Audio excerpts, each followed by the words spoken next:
Blades. So we've got like an 8-man tag there. We've got Jay Lethal taking on Adam Cole, Bay. We've got Dark Order taking on Jericho and Garcia. We've also got Red Velvet against Leyla Hirsch. Apparently that's 1-1. And this is going to be the match to decide who takes the trilogy, the feud, if you will. So we've got that as well. We're going to be hearing from MJF. Also, we've got Varsity Blondes taking on Moxley and Danielson. So that surely means that we're going to be seeing William Regal. There's lots going on. Lots going on in the world of AEW. And looking forward to seeing if there's going to be any surprises or if there's going to be anything that maybe we weren't expecting. One thing we do know is it's a sold-out crowd tonight. Sold-out crowd in Austin, Texas.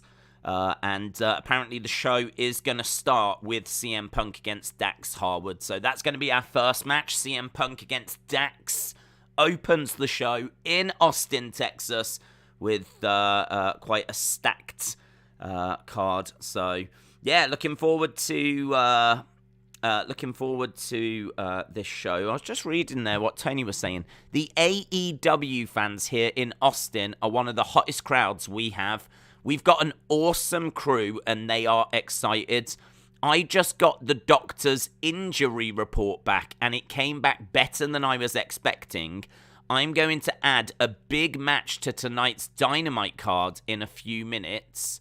That then obviously turned out to be CM Punk against Dax. So I don't know what doctor's injury report he's referring to. Is he referring to CM Punk's doctor's injury report? Like, is that why CM Punk Dax has been added? When he says the doctor, I always think Britt Baker. So, I don't know. I don't quite understand what he means there. I think he's probably talking about he's just had, like, the injury report back on CM Punk, and it was fine, and so he's made that match tonight. I think that's what he's saying. He did say something interesting, actually, the other day. Apparently, their pay-per-views, AEW's pay-per-views, are tracking at the same level as WWE in 2013. WWE, just before going onto the network, were apparently doing pay-per-view numbers similar to what AEW are doing now. Now, I haven't seen specifics. If Tony Khan has said that, I have to believe it's true, because someone somewhere is going to prove that he's a load of rubbish if he's lied. Obviously, he's not going to be including WrestleMania in that. He's going to be talking about the B shows, you know. He's going to be talking about your backlashes, your TLCs, things like that. But he seems to be thinking that they're doing pay-per-view numbers around that level. The way he worded it, though, about them doing numbers the same as WWE in 2013, some people might be thinking, like SummerSlam and WrestleMania and Royal Rumble. I would imagine they're not that level. I would imagine they're probably more in line with, like, the B shows from 2013. But even so, I mean, like, it's a nice thing to shout about. So I did see that earlier. I did see that coming out of Tony Khan. Jim said, when I hear the term doctor, I think of a crazy person in a blue box. I think we've had this conversation before. I've never got into Doctor Who. I think I was around at the wrong time for it, because it was big in, like, the 60s and 70s. And then I think, like, early 80s. But by the late 80s and certainly the 90s, it was gone. And then it came back in the 2000s. So I feel like I kind of really grew up in the 90s. And it just wasn't on TV. It wasn't around. It wasn't something that was, you know, you couldn't really get toys of it in the shops. I mean, it was all Teenage Mutant Ninja Turtles, Power Rangers, Thundercats, Masters of the Universe, WWE figures, of course. You know, those were the kind of toys. Transformers. Those are the kind of toys that were around in the 90s. There was no, like, Doctor Who.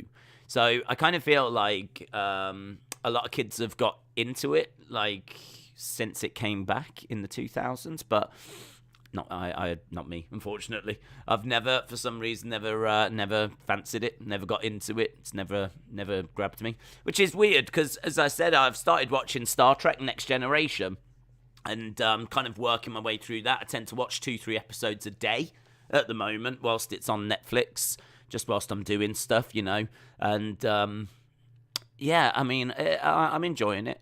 I can totally see, though, Jim made a really good comment the other day about it, though. He said that there's a lot of filler episodes, and I can totally see that point. There's definitely some episodes where you're like, this is really, like, predictable as to what's happening, and it's just like, yeah. There is, like, some great episodes in there, but then there are some fillers. I get your point. Right said, what's that? Let's have a fun stream. What's the main event of WrestleMania? It's Brock Lesnar against Roman Reigns. That is the main event. Battle of the Belts 2 is on the 23rd of April, says Daz. Right, so let me just have a think about what else I've seen. So, Seth Rollins, he's getting a lot of talk today. A lot of people doing articles about how good his story is and how it's building towards the arrival of Cody. Don't know when we're going to see Cody. There's nothing more on that. Don't know if it's next week or if it's at WrestleMania, so we're going to have to wait and see on that one. Not only have we had information on that, but it's been a few little bits and bobs that have kind of come out, but nothing really massive. Nothing that's like really earth-shaking or really got the wrestling world like talking today.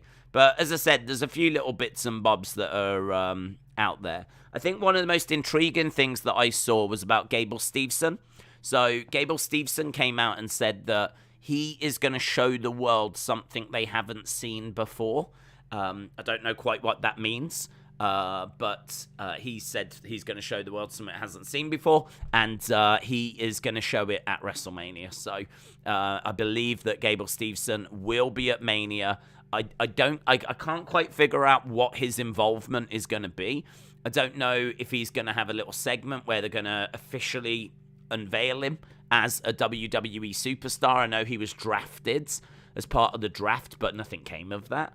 So I don't know if there'll be a segment where, he'll be announced and he'll come down to the ring, maybe someone interrupts and then we get the first feud, or if he's going to, get involved in a match whilst the match is on, he'll come running down or jump over the barricades, or I don't know, but I am totally expecting something from Gable Steveson at WrestleMania, which might not come as a big surprise in all fairness. He actually retired from his amateur wrestling the other day, so he won the NCAA Heavyweight Championship again. He is one of the most decorated amateur wrestlers of all time. Dan Hodge Trophy winner, which goes to the best amateur wrestler. He's won that. He's won the Heavyweight Championship, NCAA, Olympic gold medal. I mean, he's Daniel Cormier said that Gable Steveson, if he joined UFC, would be UFC heavyweight champion. That's from Daniel Cormier. And he's like, everyone is so hot on this guy. This guy is the next big thing. I mean, I know it's a silly thing to say because that's what Brock called himself, but he is the next big thing. Gable Steveson is the next big thing. And we've been obviously shouting about him for a long time. He's been on our radar for a long time. We actually watched him at the Olympics when we did our Olympic streams. So we've been watching Gable Steveson. Obviously, following that, he was shown off at SummerSlam. Reports coming through that he'd signed. There's going to be a lot of people out there that still don't know about this guy. There's going to be a lot of people out there that are going to have their eyes opened when Gable Steveson arrives.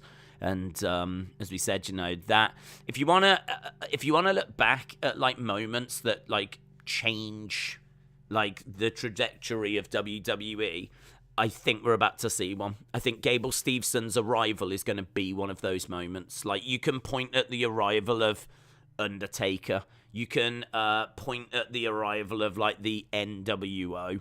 Like, you can point at the arrival of, certain superstars as being moments that wrestling kind of was affected. And I think that you're going to see that with the arrival of Gable Steveson. I know that's given him a big billing, but I think they're spending quite a bit of money on him. I think he's young.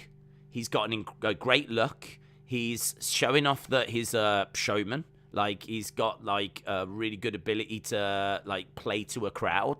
He's not someone that's just an amateur wrestler who, when he gets in the ring, is going to be all like timid, head down, kind of, keeps himself to himself kind of a thing. This guy, the other day was clapping to the crowd to try and get them fired up, and then he does like his flip. I don't know if it's a back flip or a front flip, but he does like his flip in the ring, and like everyone's like, yeah, and like your crowd going crazy. He knows how to play to a crowd. He knows how to work a crowd. He's got a bit of a personality.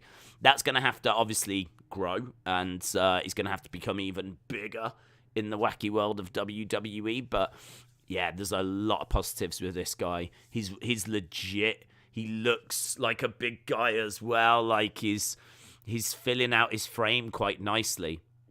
He's not quite the size of Brock. He is like Brock light, but he is going to still be someone that I can see realistically giving Brock Lesnar problems. And if you can give Brock Lesnar problems, you're going to be giving Roman problems, and you're going to be dominating the rest of the roster. This is the arrival of a massive new star, someone that I can see main event in WrestleManias, being world champion. That's where I think he pitches. I don't think he's coming in to be mid-card or tag champ. Like, they're putting him right at the top. And as we said, Cormier saying that he could go on to be a UFC champion if he was to, go that way, put his mind to it. So exciting. So exciting. I love the fact that we're on the verge of something that significant. So I'm very much looking forward to the arrival of Gable Steveson. Matt says, just one super chat tonight. Matt Carney, shout out to you. Would you join me and popular TV celebrity Noel Edmonds on a wonderful day out at Palmington National Railway Museum? I would join you and Noel Edmonds on a wonderful day out anywhere. I wouldn't care. It doesn't have to be a National Railway Museum. I'd quite happily go to a Penn Museum. Quite happily go to Arby's. Like, I don't mind where you want to go, but yeah, big fan. Obviously, big fan of you, Matt, and who's not a big fan of Noel Edmonds. I could actually bring my Mr. Blobby t-shirt along as well, so, or my Deal or No Deal t-shirt. It's got deal on the front, no deal on the back. Cheeky. Matt, shout out to you. Moldy said, Days is Steveson's thong. That thong. I knew you don't play or have time for video games, but the Star Trek Resurgence game looks promising. Well, look, I'm not someone that is going to be crazy into Star Trek now, right? Let's dial this down.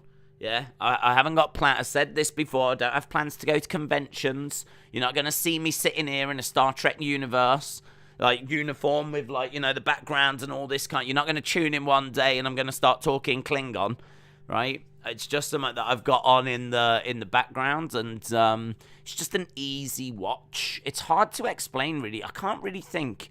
I suppose in a way it would be like watching a CSI. It's a bit like, how those are kind of individual episodes and the whole story is within that episode. I mean, to be honest, that's another series that I've never really... I mean, I've watched some, of course, and it's always been fine. I've enjoyed it. But I've never, started at season 1 and worked my way through CSI or Law and Order or those kind of shows. And I find that Star Trek's just like that. Like, you can put on an episode, watch it, whole story's in one episode... Lovely. Move on with your day.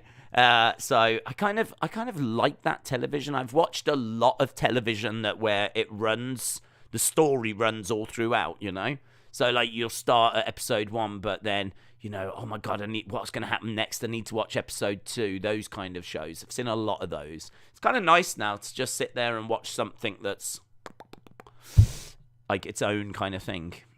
If I want to watch 1, I watch 1. If I want to watch 3, I watch 3. It's cash. I like it. So yeah, I don't know that I would play the video game, but I've got a newfound respect for it. Let's put it that way. Newfound respect. Philip said, I like that Vince tries to include everyone for Mania, but I think it should be a privilege to be at Mania and be just the best. I agree with that. I think that we were talking about this the other day, weren't we? How it was too long. Like, someone asked, are you excited for NXT Stand and Deliver? I think the card looks okay. I don't think the card is, like, incredible or anything like that. I think the card looks okay. If it was on its own separate day, I think I'd be more excited for it. But we were talking about the fact that, man, you know, you're going to have to watch that. Then a few hours later, you've got WrestleMania Day 1. And, just worried about burnout, to be honest.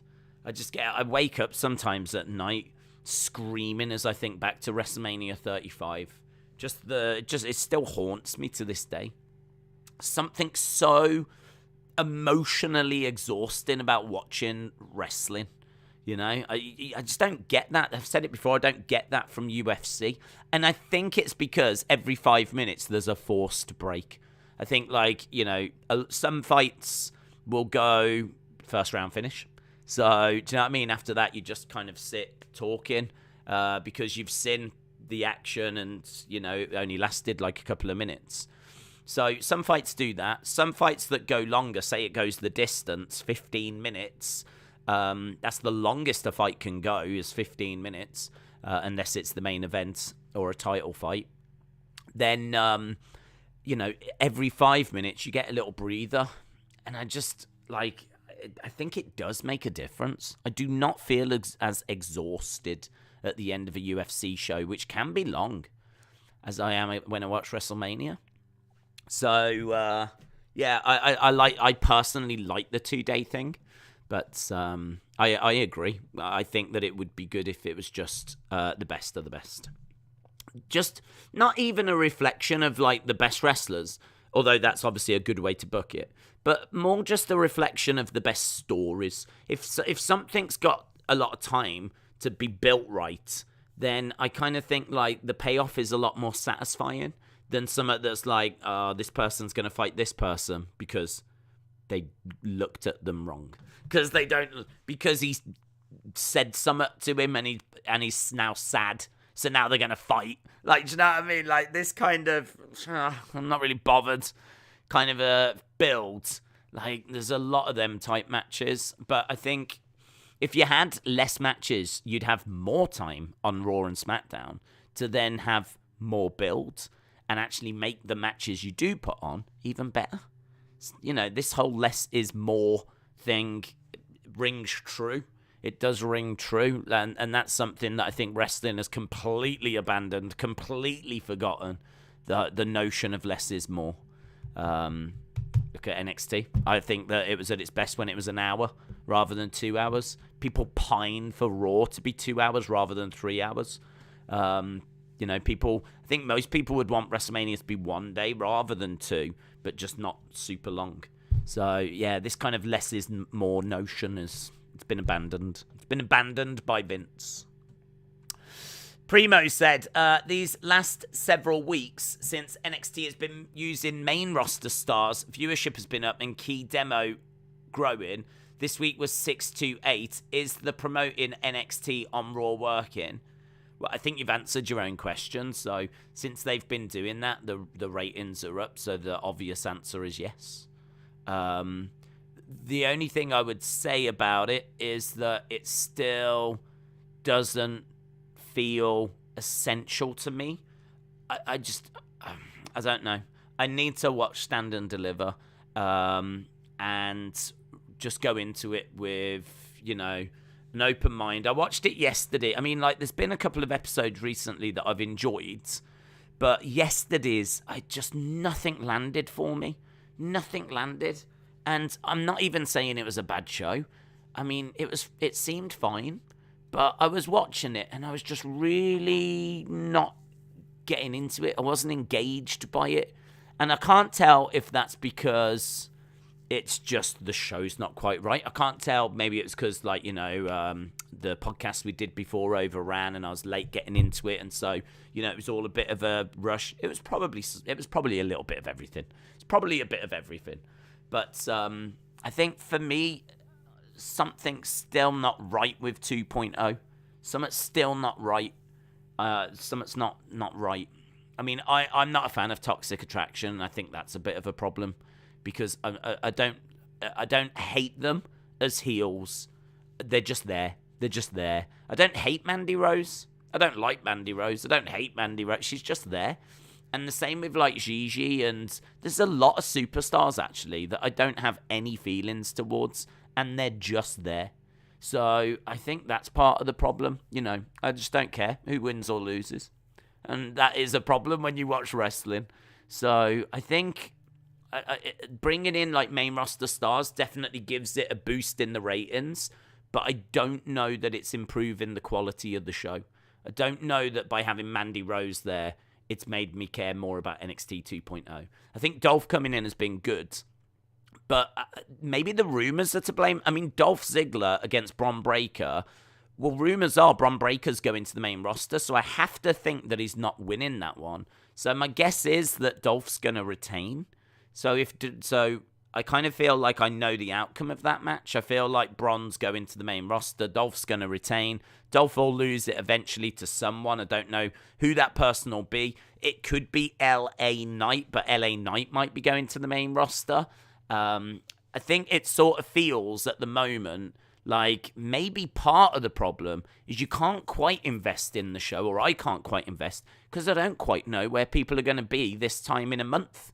In a month's time, I have not got a clue who's going to be in NXT, because that Raw after WrestleMania could see Tommaso, Bron Breakker, Raquel Gonzalez, Io Shirai. Like, there could be a real group that gets brought up to freshen up the main roster, because we know we've got that new class that's just arrived. That next in line class has arrived. We went down the list of names the other day as to who's coming in, and I've got a feeling they're going to want to try and get them on. Well, to get them on, you're going to have to move a few people up, and there's, as we said, lots of reports about Braun, about Tommaso. Raquel Gonzalez surely has to move up at this point. Io Shirai, like, you go down the list, don't you? And I think maybe that's it. Maybe that's part of it. I can't invest in some of these because I'm not expecting them to be sticking around. Like, I don't expect Io to be sticking around very long, so I don't think she's winning at the weekend. Braun is apparently main roster bound, so I don't think he's winning at the weekend. The ones I don't know about are the people like LA Knight. Not sure about Kaylee Ray. I've heard a few reports she could be going to the main roster. So perhaps it's just in a bit of flux at the moment, a little bit of flux. So I think it's working having the main roster stars down there because it's improving the ratings. And at the end of the day, that's all they care about, right? They're only interested in the ratings. They're not interested if it's making the show actually better. Although I think Dolph's arrival has. But I think that we need to get through this period.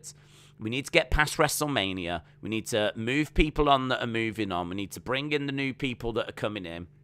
And we need to have a good little run where we just can kind of focus on what we've got. And if you want to add a little sprinkle of main roster on top of that, that would be fine. But maybe then it'll be easier to kind of invest in the show.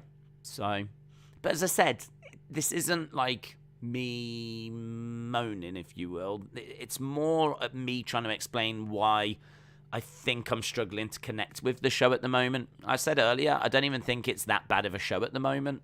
I think you can watch NXT and get something from it. I just struggled yesterday to do that, and I think these are the reasons why. So, yeah, maybe some people feel the same. Maybe a lot of people out there might feel different, but I can only answer it as to how I'm seeing it at the moment. How do you feel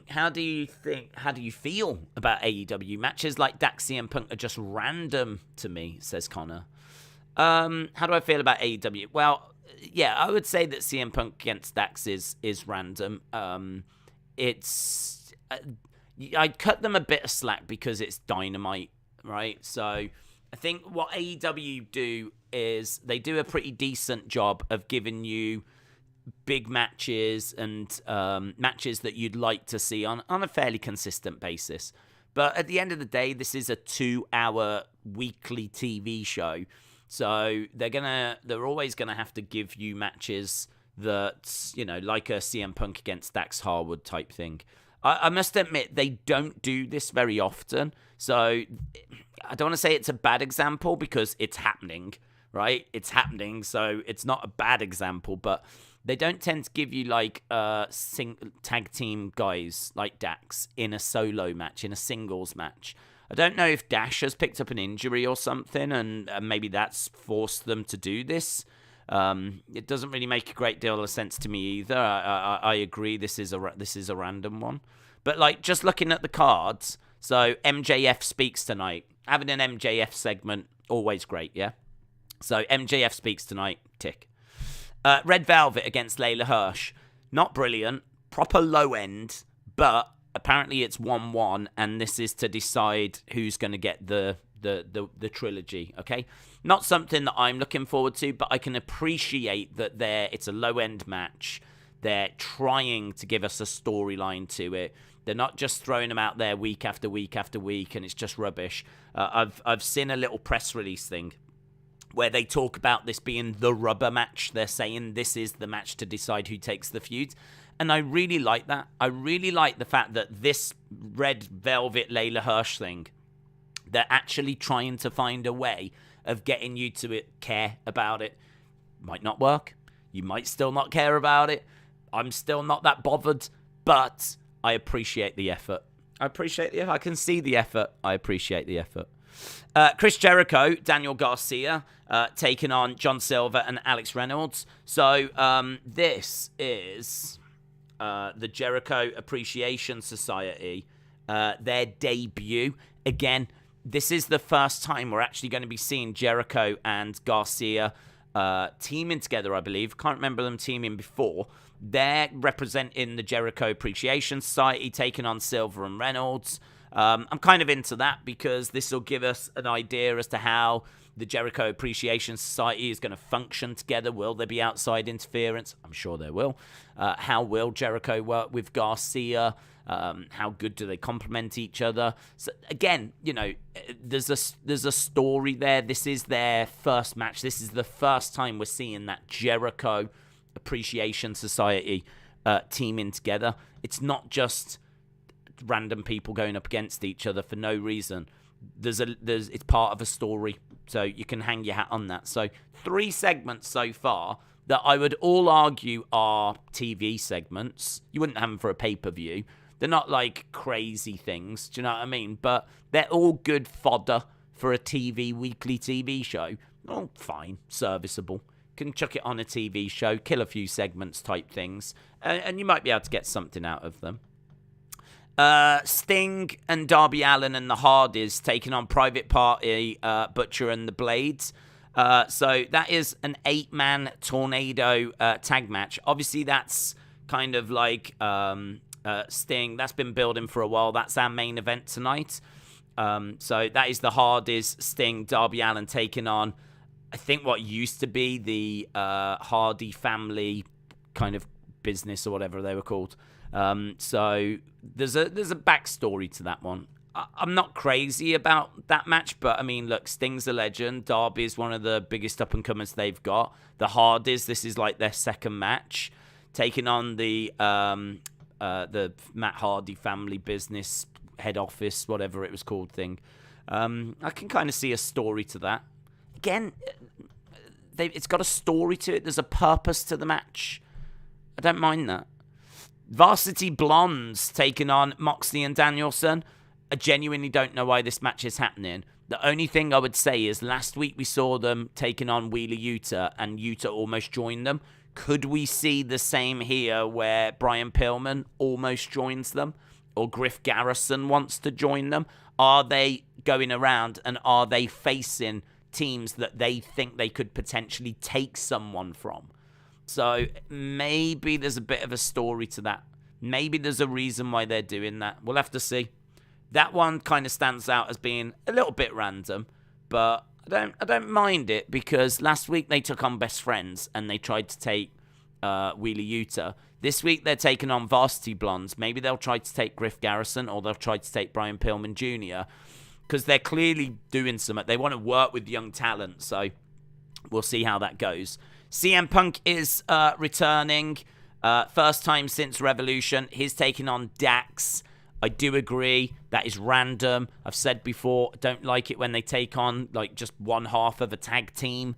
Tag teams to me are tag teams. So I agree. I give a little cross next to that one. But, it's CM Punk. CM Punk is still CM Punk in it. And then the final thing they've announced is Jay Lethal against Adam Cole. To be honest, I don't know why this is happening. There might be a story to this one. I wish there was a bit more of a story, to be honest, because I think the match itself could be brilliant. Like, Jay Lethal against Adam Cole is a great sounding match. And if it had a bit more of a build to it, then that would be that would probably be the match I'd be most looking forward to. Out of everything that's been announced, that would be the match that I would want to get my teeth into and really be looking forward to. I'm not aware of any build for this. I mean, could it have played out on Rampage? Because we didn't get a chance to watch Rampage because it was on super late. Maybe. Could it have played out on Being the Elite? Sure. Could it have played out on Dark or Elevation? Maybe. But I just kind of think you need these stories to be playing out on Dynamite. So, I mean, we'll have a look. We'll see. We'll see if there's a little story to that or not. But I think that this card is a card that's a normal card. I think this is a normal Dynamite card. I don't think this is Bash at the Beach, or, do you know what I mean, Fight of the Fallen, or whatever it might be, those kind of special cards they do. St. Patrick's Day Slam. This is your bog standard Dynamite, and I think it's all right. I think there's some stuff there. It's not the best looking card I've ever seen, but I mean, I do appreciate you just can't do that every week. You have to build to those things. So I think Tony knows that as well. Tony's put together something that's got a lot of star power in it. I mean, look, tonight on Dynamite, you're going to see CM Punk, you're going to see Adam Cole, you're going to see Chris Jericho, you're going to see Sting. I mean, just for MJF is speaking. You got the Hardys. I mean, it is stacked with names, stacked with young up-and-coming talent. As we said, MJF, Darby Allin, Private Party, Daniel Garcia, Varsity Blondes. I kind of feel like there's a nice mixture of up-and-comers. There's a nice mixture of big names. The matches themselves might not be the most gripping in the world, but things do have a storyline connected to them. I would say this is one of the more underwhelming cards compared to what we normally see. I kind of feel like AEW is trying. I think it's trying. I think they really are trying to give this a go. And I think since they had that injection of talent, I think it's probably stronger now than it's been in a long time. I'm probably enjoying AEW more now than I ever have. And I'm not, just saying all this stuff to defend it. I don't class myself as an AEW fanboy. I don't care. I don't give a flip. I don't care if it fails and burns to the ground. Right? It makes no difference to me. But I think that where we are at the moment is probably the best place that we've been. And I'm looking forward to seeing where some of these stories go. I'm looking forward to seeing what they do with William Regal. I love Regal.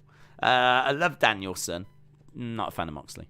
But I'm looking forward to seeing how that group progresses. Obviously, MJF going to be talking about Wardlow. So it'd be interesting to see what happens with that little storyline as well.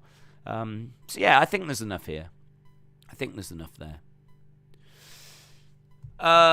Is it true Sting and Darby will turn heel on the Hardys? I have no idea, but no idea. I'm not a big fan of indie events, but I really want to see Hardy Boys versus Chris Masters and Carlito. Grant said, I don't care about a build. I'll take a Cole Lethal match any way that I can get it, says Grant. Jay Lethal on Dynamite, says Jilly. They stuck him on Dark and Elevation for months. Erasure Mind said, sometimes there doesn't have to be a story or a build for a random match. Dork Knight said, I like the artwork on the AEW posters. It gives me good vibes. Do they have anyone specific doing them? I don't believe there's anyone specific. I think that some of them, they do definitely take influence, a lot of influence from the past. I think, if you've got a wrestling promotion that's full of wrestling fans that like lots of different parts of the business, not just the booker, but also, the people that do the graphics, the people that do the staging. These are people that have watched WCW, and so I think they just draw heavy influence from it. So I'm not aware that it's like the poster guy from WCW that's doing these. I just think it's heavily influenced. Paddy Pimblett was great today. He spent a whole interview eating chocolates and showing what was in his refrigerator, says Brad. You don't care if it burnt to the ground. Competition breeds better standards. I would argue that that's not always true, because I would argue that WWE hasn't shown much improvement since AEW came along. So I'm not bothered if it burns to the ground. I mean, I think that AEW is a positive in the industry, because I think that it is providing work for wrestlers. I think that also it does provide some really good moments. I think that it does provide a few negatives as well.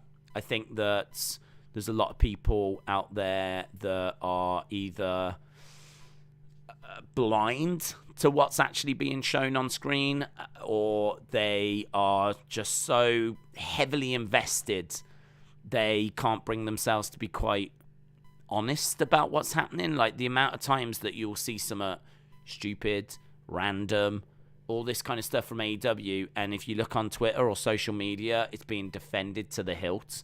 I think there's a very tribal mentality with AEW, and I would say with WWE, and I think that that's a bit of a negative. It would be a lot nicer to see and refreshing to see that, if there's so much stupid that AEW does, that people had the ability to go, well, that was stupid. All these brawls after the matches are stupid, right? The amount of times that people jump onto a load of people and they all fall down on the outside, it's stupid. The lack of no selling in AEW is stupid, right? There's lots of things they're doing that is stupid. And I think that it's in a better place now. Like, I feel like it's improving. I feel like as they're bringing in the likes of Danielson, who is doing a bit of training behind the scenes, and now Regal's in there. I feel like as they're bringing in, like, dare I say, less of the indie guys and more of the, like, been around the block guys, the former Ring of Honor guys, then I kind of feel like, because, on the indie scene, there's some rubbish stuff that goes on. There is a load of rubbish. And I kind of feel that in AEW, they've attracted some of that rubbish. But it's good to see now that, there's people that really take pride in, what they do. And we're seeing, dare I say, professionals coming in rather than amateurs. And I really think the product has drastically improved. I think it's been a bit bumpy at times, But honestly, if you go back on Twitter, go back to those times where it's been a bit bumpy, go on social media and you'll have people saying, I can't believe Dynamite just gets better every week. I don't know what they're watching. Genuinely don't know what either they're just completely blind to some of this stuff, or they don't care about it, or they are just so far into Team AEW that it doesn't matter, like they don't care. They can do no wrong. And that, I find that frustrating. I do find that frustrating. Because unless, like, you're quite vocal about the stuff that is wrong, like, there's a chance it never changes. Do you know what I mean?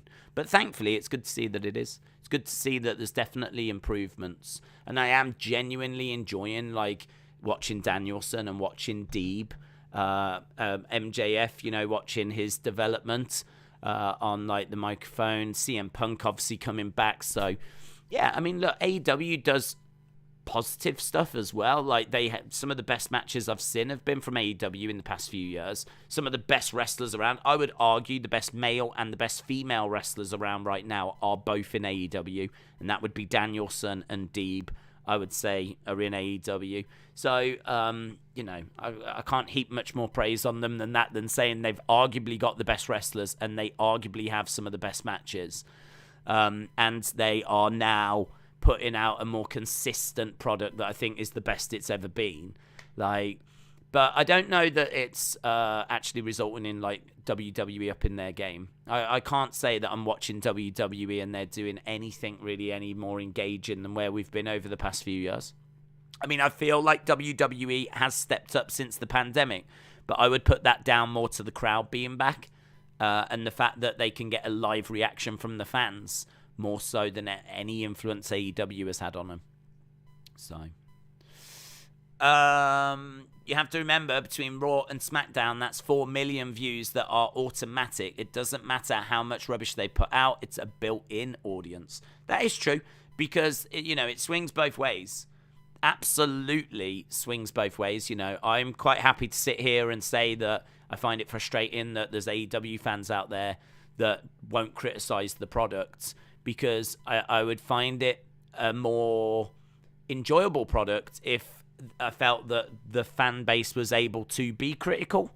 But I think the fact that there's so many people that just hate on WWE, and in their eyes AEW can do no wrong, I find that a turn off. I find that a turn off to AEW. I find that you can't really engage in like a good conversation about it, because if you do go on social media and express those views, I mean, you'll be shot down within I don't even think you would have hit send, right? And you'll get shot down. But they are not alone. I would say that WWE was the same.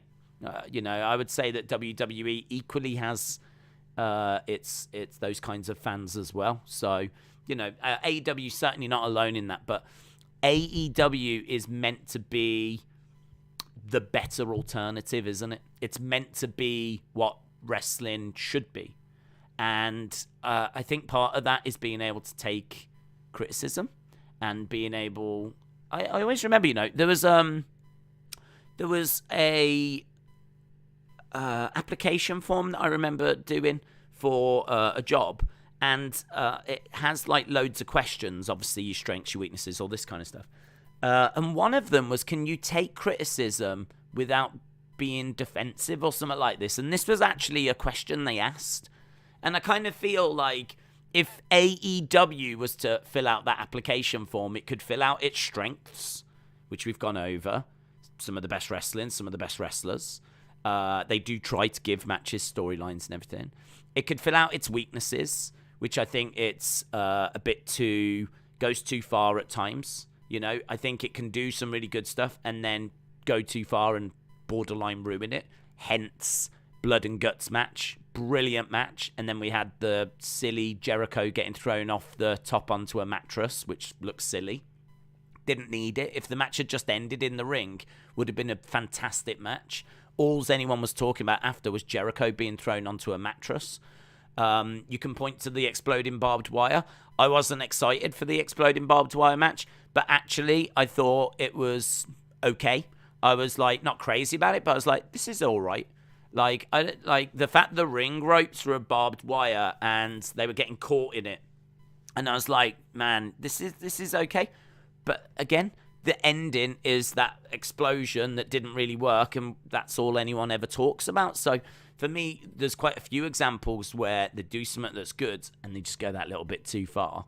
But what would you write in that can take criticism without becoming defensive? For me, that would be another area that AEW really struggles in. Maybe not Tony himself. I don't know. I've not seen him get criticised. Well, I have, but I've not seen him really respond. But I think the fan base struggles with it, to be honest. But then I suppose if you're, that far into summer and you're just absolutely loving it and you just can't see these things, or as I said before, perhaps you don't even think that the no selling is a problem. You don't even notice it as you're watching. I must admit, it does make me think about the slaps when they do the kicks, the super kicks, because that is a very interesting conversation. Because when someone does a super kick and they slap their leg at the same time, right, I'm going to be completely honest, 99% of the time, I don't notice. I've seen it. Seen people do it, right? So I'm aware that's what they do. And but it's most of the time I actually am not looking where they're slapping. I'm looking at where the kick lands. I always tend to look to see how close is the kick. I always tend to look to see is it hitting here? Is it actually hitting? If it hit the site, I tend to look there more so than further down to see that bit, right? So to me, it's not that big of a problem, but it was really interesting, and I genuinely, 99% of the time don't see it. I don't see the slap, and to me, it's not an issue. I actually think the slap really adds to the super kick, but it's really interesting that WWE put up posters saying, do not do the slap. Don't do the slap. Like, it's the slapping of the leg was banned because there was too many people that were doing it, and I don't think they were doing it very well, and you could see it. And it was like this big conversation that went round the internet wrestling community, the online wrestling community. Some people hate it, like just think that it's a disgrace and shouldn't be done. Some people are not that bothered by it, and I'm genuinely in the group that 99% of the time doesn't even see it. Don't even see it. And maybe it's something like that. Maybe if you're do you know what I mean, sat there with your Darby Allin shirt, you got your face painted like Darby Allin, you've got your Sammy Guevara foam finger. Perhaps some of these issues just don't show themselves. But if you're maybe not as, do you know what I mean, rah into it as that, then maybe these things become a bit more obvious. So there could be a degree of that. It could be a degree of that, in all fairness. So, yeah, lots of little conversations mixed in there. But that's why I enjoy this hour before, because it allows to throw stuff out there and people chuck their own thoughts around in the chat at the same time.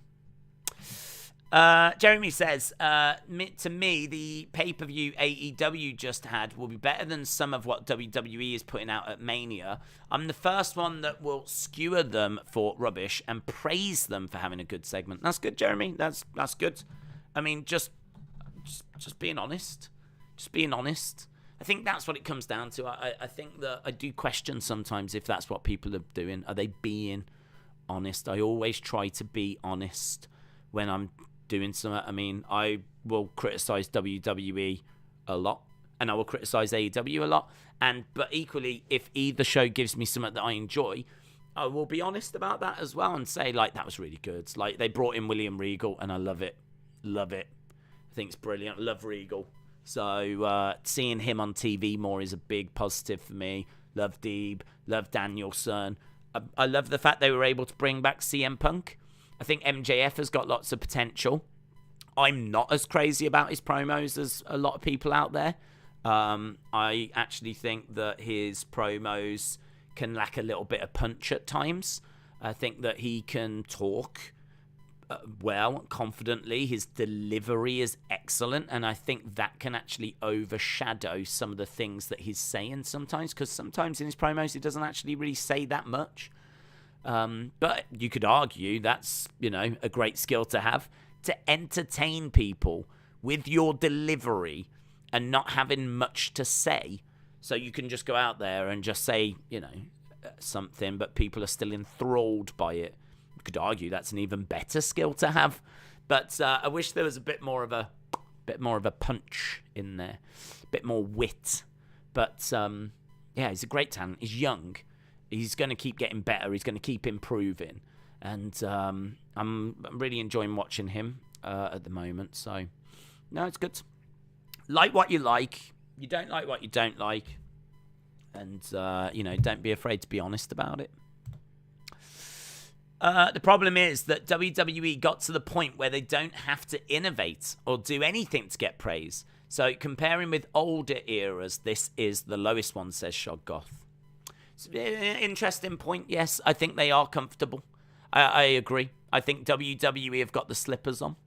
I think, maybe this is part of the problem when you're not kept hungry, because they sign a 10-year billion-dollar deal with Peacock, and, well, that's it for 10 years, isn't it? Just give them content. Same with your TV deal. Just, give them content. Back in the day, you used to have to really sell pay-per-views because it was all done on how many people bought it. Now, it's gone. It's gone. Don't matter. I mean, I'm sure there would be a conversation if WrestleMania got watched by 5 people compared to, whatever number they're hoping for. But, and then I'm sure there would be a bit of a recorrection, if you will. And as we said, with NXT, those ratings did get too low. I think at one point NXT got to about 400,000, and that was too low. So that's why we're seeing main roster stars be sprinkled in now, and now it's back up to like 600,000. So I kind of think you're absolutely right. I think WWE have got themselves into a position now where, if they try really hard and put out an amazing product, they don't significantly get that much more money. I mean, where would the money come from? Merch. I can't imagine merch really is generating that much for them. And even a 10% increase in merch sales, I don't think it would generate that much more for them. A 20% increase, probably be a nice number, but ain't going to be nothing compared to the billion they've just got, from like Peacock, or the 70 million that they've got from the Saudi Arabia deal. Like they're like, it's crazy. It's crazy numbers. They're operating with numbers that are so big with these deals that, like, where would they, what are they going to sell out more house shows? I don't think they're really that bothered by the house show business anymore. Back in the day, you used to sell tickets to house shows. You don't have to do that now, do you? You don't have to do it. You're absolutely right. It's just the slippers are on. Slippers are on. They're trying to still put out a product that's going to ensure the ratings stay where they are. And if they could grow them, brilliant. But, a bit of that hunger, I think, has definitely gone. Definitely gone. The need to shock and surprise. I mean, look at AEW.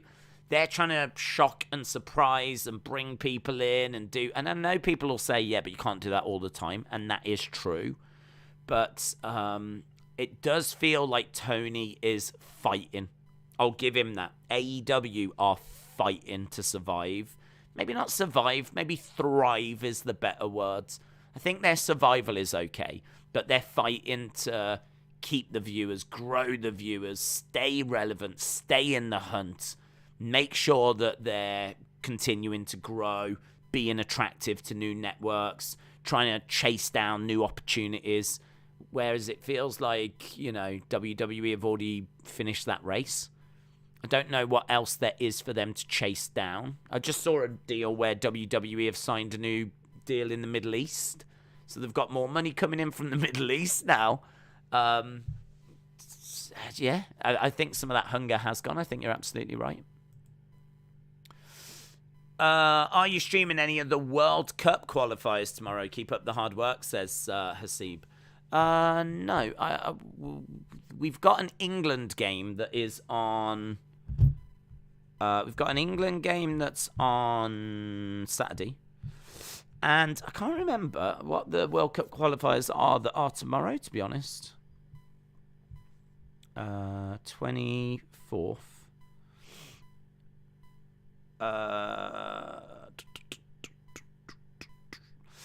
Right, well, Russia, Poland's cancelled. Italy, North Macedonia.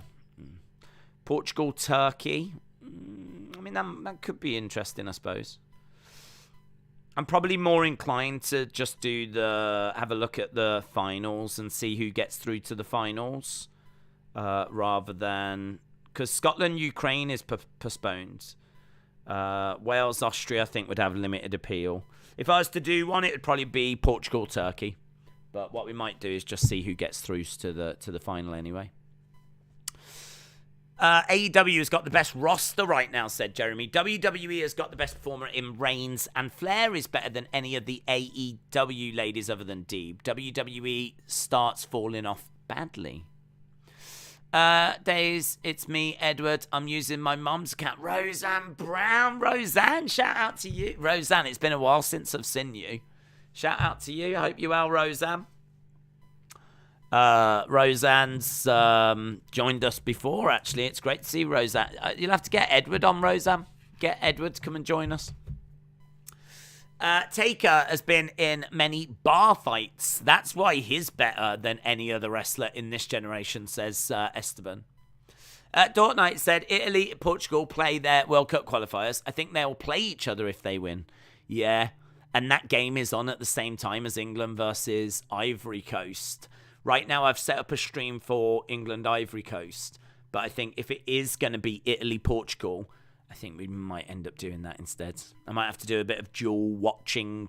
So, do you think if AEW ratings were to begin to surpass Raw, that would give a fire to WWE to produce a better product? If AEW was to do 1.6, would they start questioning Vince?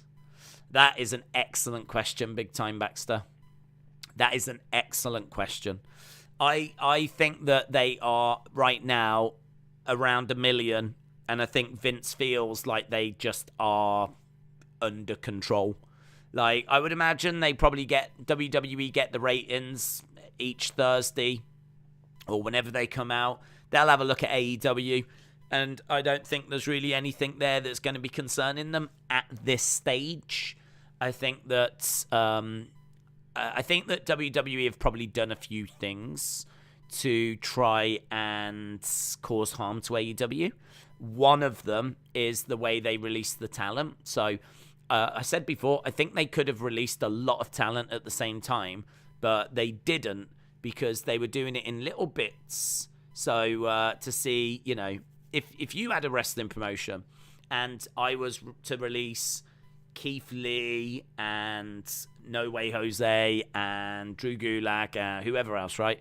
And they all like come out. You might look at it and go, "Oh, okay, I'll have Keith Lee from that." And you take Keith Lee, yeah, that's good signing. I'll have Keith Lee. But then a month later, I go, "Okay, now I'm releasing Karrion Kross and Ember Moon and someone else, and you go, "Oh, okay, well I'll take Karrion Kross now." And then a month later, I'm like, "Okay, well now here's Danielson's available. Oh no, well I can't pass up Dan. Okay, I'll take Danielson now." So rather than just doing it in one big go, if you did it in one big go, then AEW would select the best of that group. If you do them in little bits, AEW is going to go, "Well, I'll take that one because I don't know when I'll get another opportunity." But then a month later, "Well, I'll take that one." And I think that WWE have bloated AEW's roster by doing that. I mean, Vince even made that comment, didn't he? Saying maybe we could give AEW, you know, another investment soon. And shortly after that, Braun and Bray were released. So seemingly they haven't invested in them yet, but I think everyone's expecting Bray to go there. So I think that was something that WWE did. They tried to, get AEW to, inflate their wage bill. It's getting to WWE as well. So they'll have a good idea of like the deals. Vince knows loads of executives as well, so he'll be able to hit people up for info. So says it has. Boom. Hopefully that's fixed it. I've got one router right that keeps lagging. I've got this router on now, touch wood, tends to be quite good. The other router tends to be awful. So yeah. Hopefully this one's more stable. Let's put it that way. Right, we are up and running then with AEW this week, and I believe it is going to be the CM Punk Dax match. CM Punk versus Dax.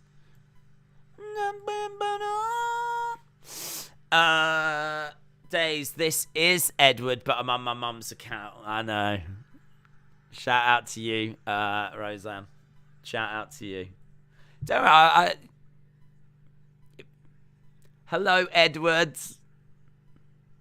Nah, Roseanne's cool, man. She's joined us a few times, so if you want, it's fine.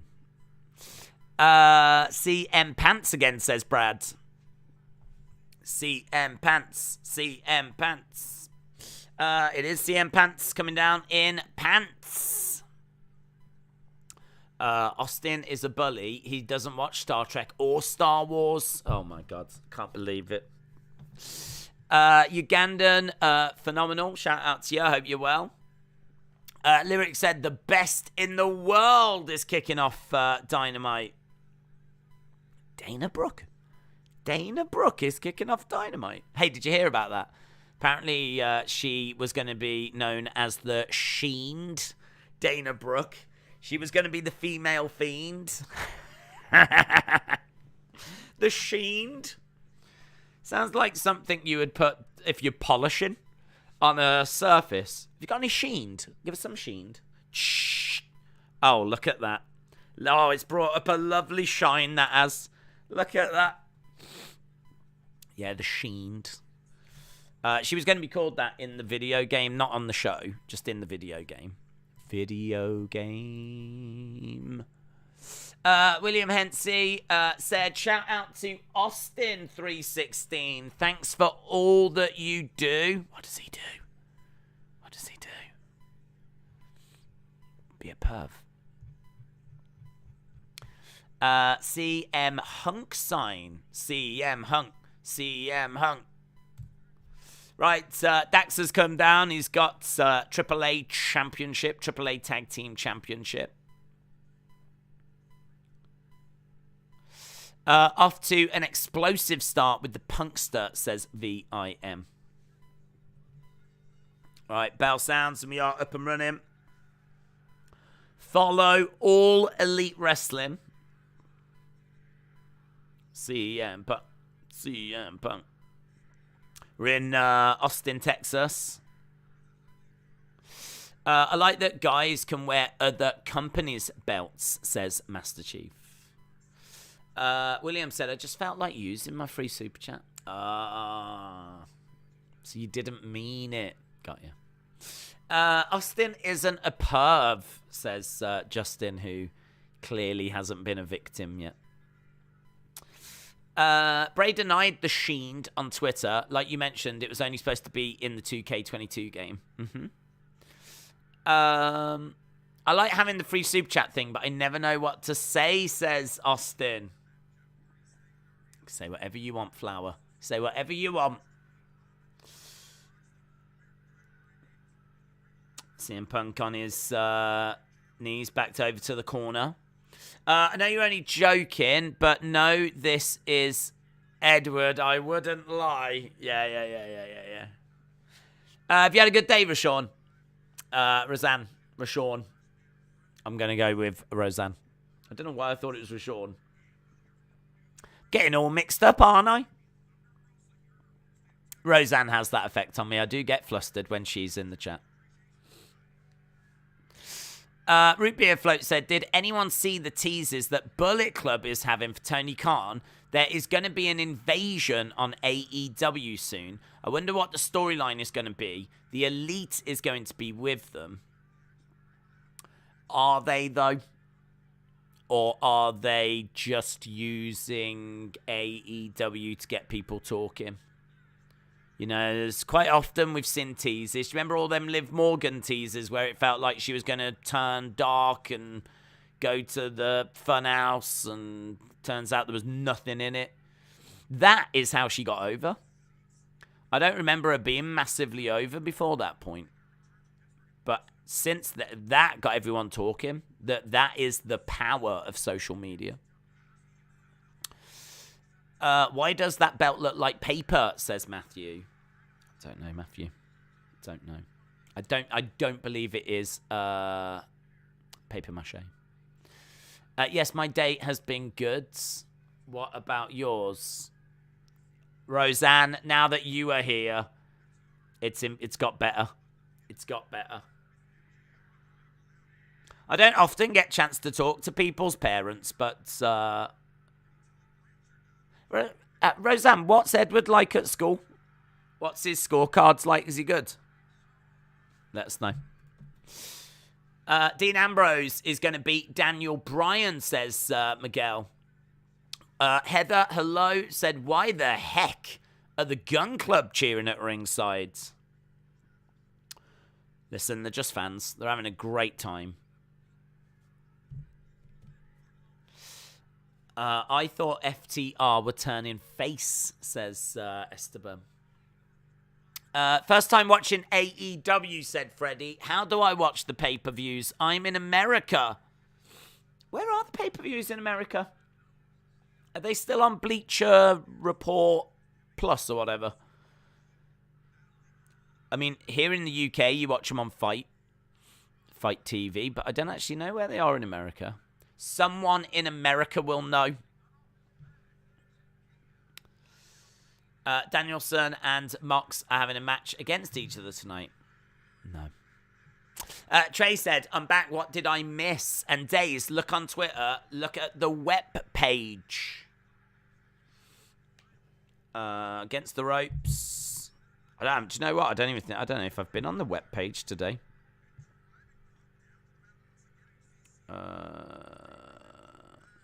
Ooh. E wants to be on the podcast. I didn't see this.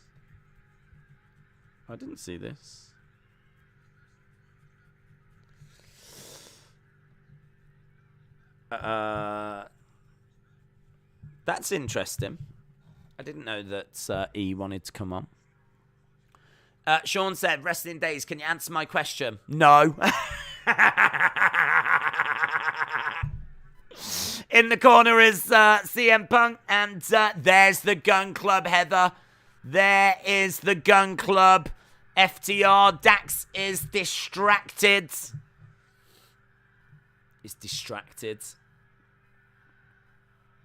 Crowd, hot crowd, red hot crowd.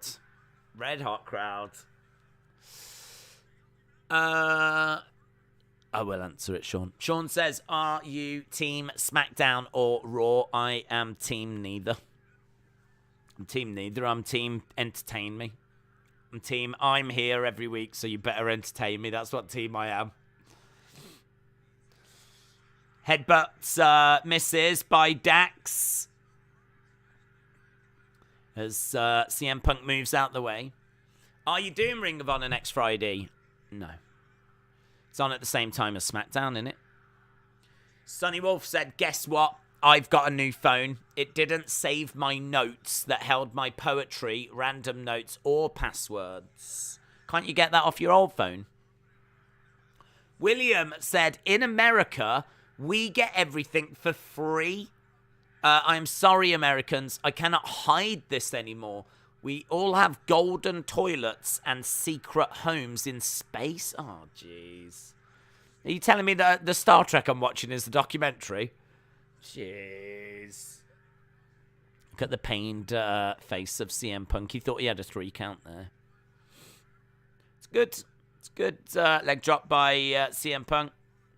Good crowd.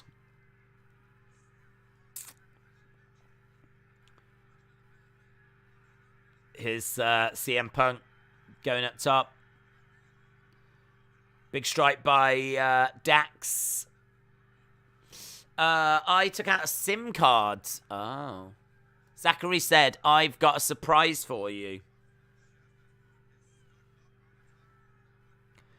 Normally doesn't go well when someone says that to you. Face first. Was that tough that flyer out of Dax? I don't think so. He's certainly not holding his mouth if it was. And there's no blood. CM Punk is up top. Dax is down. He's been down for a while. Yeah, good. Good. Dax had been laid there for so long. I'm glad he got up. There was a sign in the background that said, okay, I love you. I like that. From someone that visited the US, I can say that my bank account can confirm. Oh, monstrous superplex. That's a big superplex by Dax. That's nice. Do love a good superplex. It looks so impressive, and you actually don't see them all that often. Oh. It's a hell of a bump, that, isn't it? Nice plex. Nice plex. Dax going up top. Zoom Station says, blackout. Headbutt. Flying headbutt by Dax. 2. Shoulder up by CM Punk.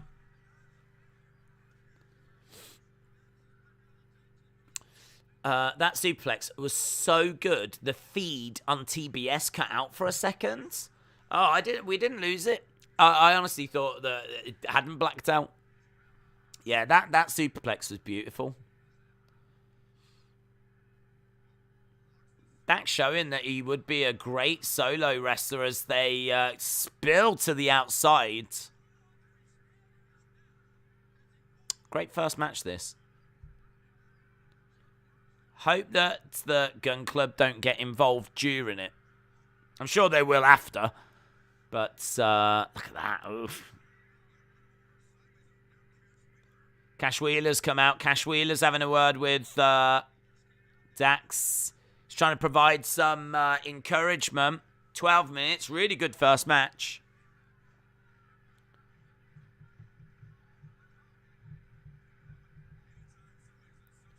CM Punk on the outside of the ring. Dax getting into the ring. CM Punk looking to get into the ring as well. CM Punk going up top. Cross body. 1, 2. Kick out by Dax. Nice submission hold applied.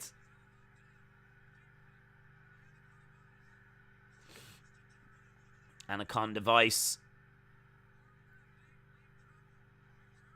And Dax pulling on the hair. He's managed to get back up to his feet here. Looked like he was stepping through for a sharpshooter. Dax goes back into the corner.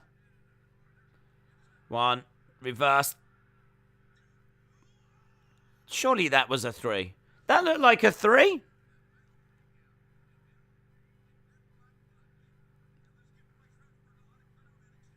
Did that not? Was that not a 3? I'd love to see a replay of that.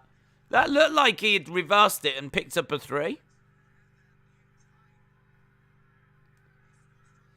CM Punk with a knee strike. Off the sit-down powerbomb. 1, 2. Oh, that's close as well. Good match, man. Good match. Erasure Mind said, very good match to start. Jeremy said, this should be over. Dax had it all. AEW refs suck. It'll be interesting to know if it was a 3 or not. It's either a 3 or it's the flipping closest 3 I've ever seen. I mean, it felt like it was a 3.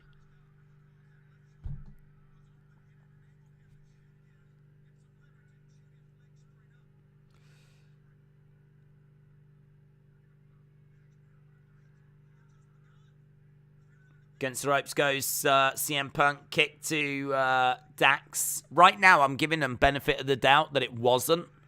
So right now, for me, this is a good match. Up on the shoulders.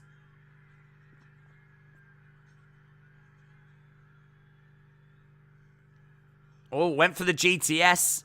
No joy. Step through, looking for the sharpshooter. Puts it on, and there we go. Dax has got the sharpshooter. Dax has got the sharpshooter.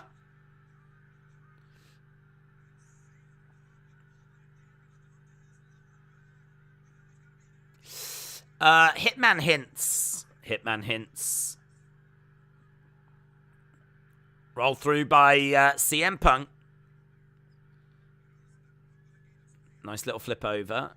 Anaconda Vice. Anaconda Vice reapplied. Good submission, and he taps him. Is his foot... Could he not get his foot on the flipping rope there, though?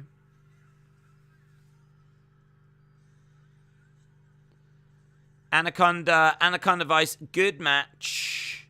Don't know about the 3 that was in there. I wish the Anaconda Vice was a bit more central. Really felt like Dax could have got to the ropes, to be honest.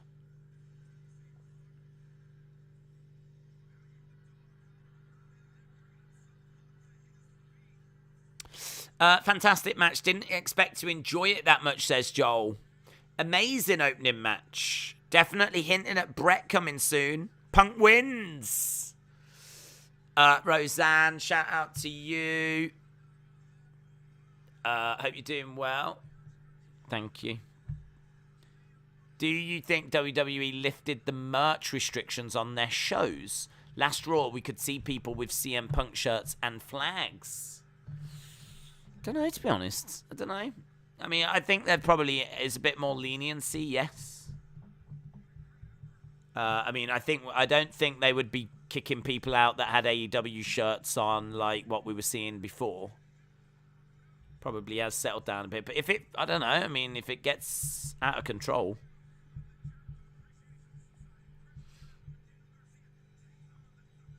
Right, Jericho and Garcia against Silver and Reynolds. There's a picture of John Silver meeting Chris Jericho.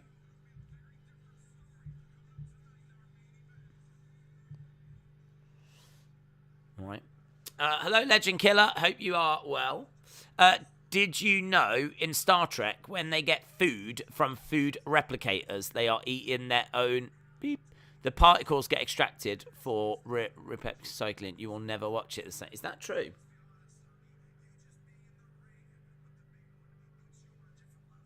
Is that true? How do you know that?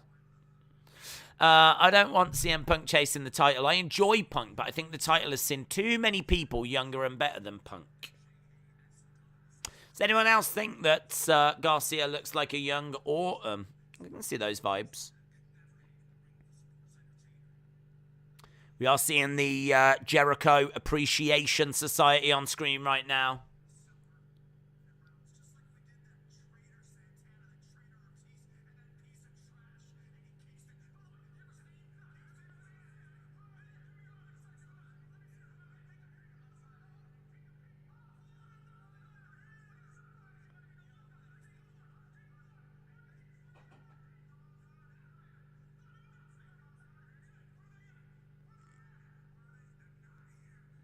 Jericho Appreciation Society looking, do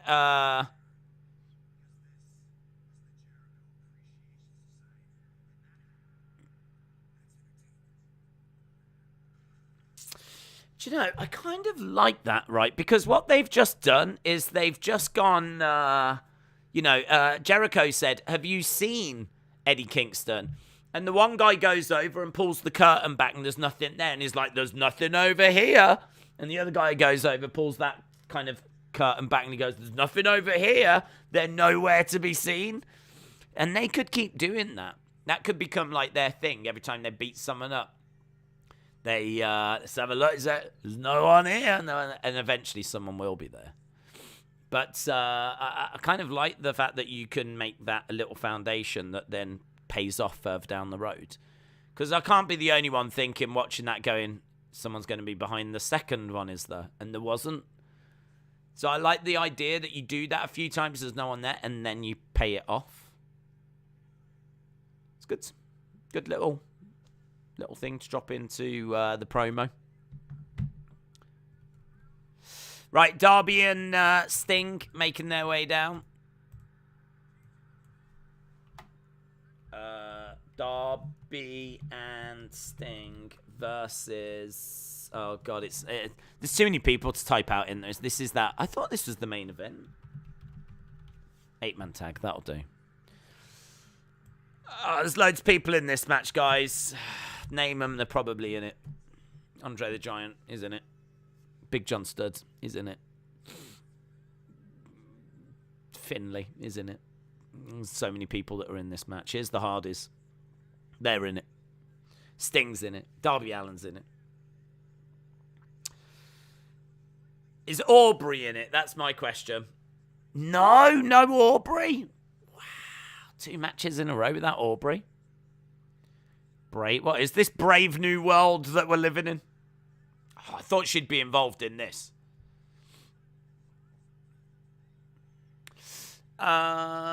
Days. Edward, myself, doesn't go to school because I go to college. Edward doesn't go to school, does he? Is he doing all right at college, Roseanne? Austin says, boring Andrade. I bet Charlotte doesn't feel that way. Maybe she does, I don't know. Can't speak for her.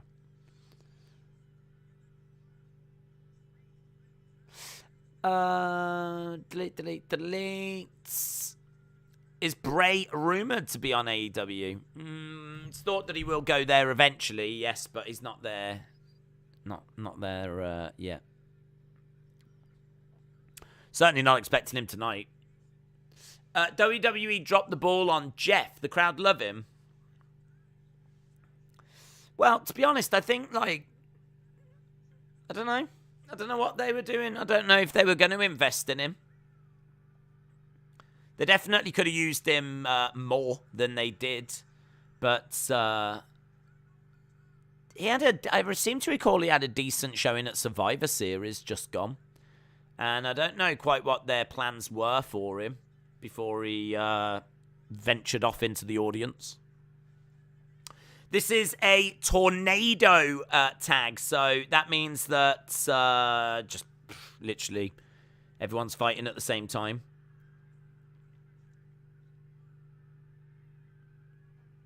It's just carnage. And that's exactly what we've got here. Can we start bets on how long until Andrade marries Charlotte? No, sounds lame. What's this in flipping Bachelor? Tony Khan needs to turn Sting and Darby heel to compete with Priest and Edge's heel turns, says channel name. All 8 men in the same time, tornado tag rules, says Adam. Arash Mine said, well, this has started crazy. King of Huiko Mundo said, AEW Dynamite brought back the wrestling I missed. The show has started. It's fire. Days, yes, Edward, a.k.a. myself. That's what Edward's nickname is, myself. Weird. Wants to be a joiner. Okay, very cool. Tell myself that I say hello. I hope he's well. Rashawn. I keep saying Rashawn, don't I? I don't know why I've got that in my head. Nice to see Sting and Jeff doing some work together. Well, we're in the crowd at the moment. We've got Darby with the Butcher. And he's in the crowd, look. Darby chants for him. Pulling back on the face of the Butcher. We got Andrade coming. Oh! Andrade just whips Darby with his belt. Just seeing some steps at the, what's this? Xerox Arena or something. Ooh, what's he going to do? Chuck him into railings. He's chucking him into railings and he throws him down the steps. Down the steps. He chucked him down the steps. They're proper concrete steps as well. I mean, that is no soft landing down there. That's not fun at all. That's not fun at all. In the ring, we've got Matt Hardy with one of Private Party. They have chosen violence, haven't they? They've absolutely woken up and chosen violence. Matt Hardy gets walloped with a bin. Trash can. Down the stairs. Is Darby dead? Not dead.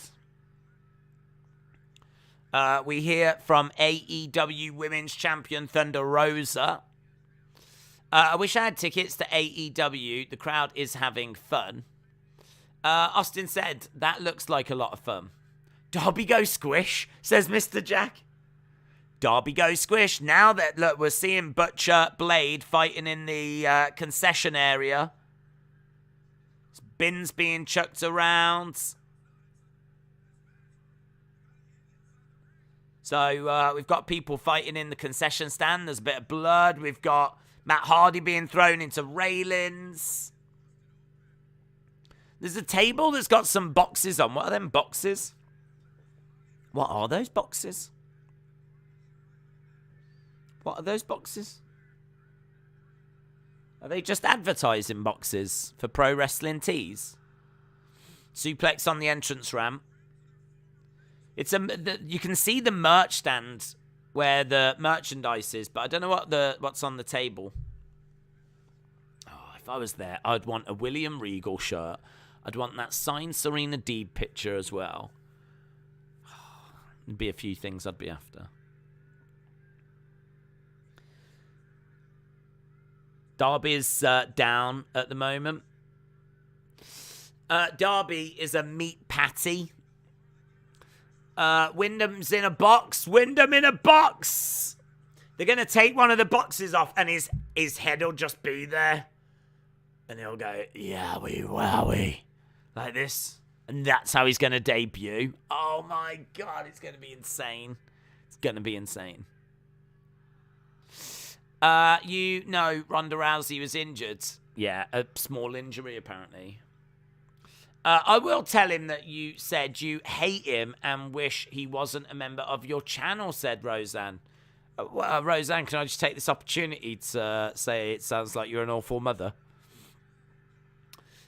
The thing, G, is Sting works better as a face, says channel name. Might be going to the movies on my birthday. It's a little bit late for UFC, says Sonny. We've got Matt Hardy down on the entrance way. Private Party have got Matt Hardy. There's a ladder being picked up in the background. They're going to look to plant Matt Hardy off the entrance stage onto some tables. Hardy driven through some tables off the entrance stage. Jeff Hardy with a ladder. Sting's telling Jeff to set the ladder up. Come crashing down on Butcher. Butcher's being pinned down. Jeff Hardy's going to climb the ladder. It's going to be a cool moment, isn't it? Hardy climbing up on top of this ladder. Look, they've got Butcher and Blades. Jeff Hardy going right to the top of that ladder. Damn, man. Damn. That is a height, innit? Look at this. Look at this. This is insane. This is amazing. This is amazing. Look at him up there. Oh. Damn, man. That is a great spot. That is a great spot. That's a great spot. Oh. I thought he was going to jump off the ladder. He doesn't. He climbs onto, like, this ledge that's really flipping high.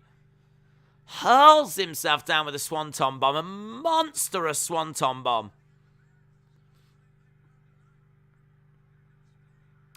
Damn. That's nice.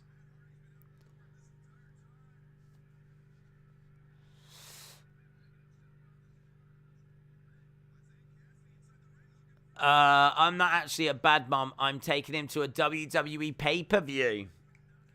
I like how you tried to convince us that you was Edward, Roseanne. Now the truth comes out. That was awesome, said Let Him In.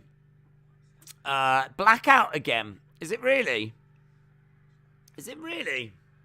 I mean, if it makes you feel any better, I've got it. I'm watching it. It's great. No way! Look at this spot now! What? I'm only joking. Sting in the ring with Private Party. I think if you just saw the Jeff Hardy thing, then that was amazing.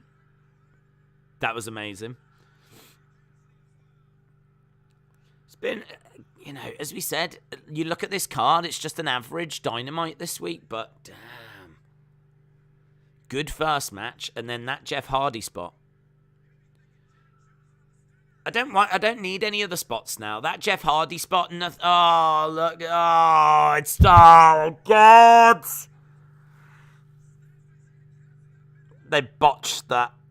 That's a horrible botch. Oh, God. They're just falling around in the background. It's really bad. The botch in there is awful. Oh, why do they always go too far? You just needed to end the match on the Jeff Hardy thing. You can do anything. Just like before the match starts, say Falls Count Anywhere. Before the match begins, say Falls Count Anywhere. This match is going to be Falls Count Anywhere. Do the Jeff Hardy thing. 1, 2, 3. Match ends. Amazing. Now you're left seeing flipping them botching around. Oh.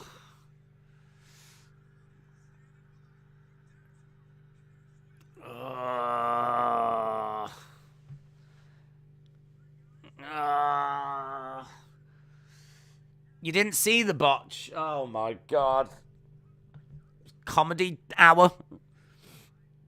He went to do Hurricanrana on Sting. So Sting was in the corner. He went to do the Hurricanrana. He didn't get it. He fell down. So that was botch 1. Then Sting kind of like falls off, and I don't know what the follow-up move was meant to be, but then that got botched. Then in the background, you see they're trying to get up, and they're like struggling. And struggling to find the feet, and the whole, like, I think they even, like, get up and fall back down again. Like, the whole thing is just like,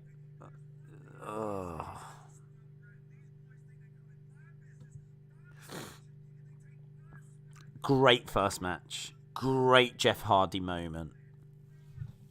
Just a shame the end of that second. Should have been Falls Count Anywhere. Should have been Falls Count Anywhere. You do that Jeff Hardy moment. You do 1, 2, 3.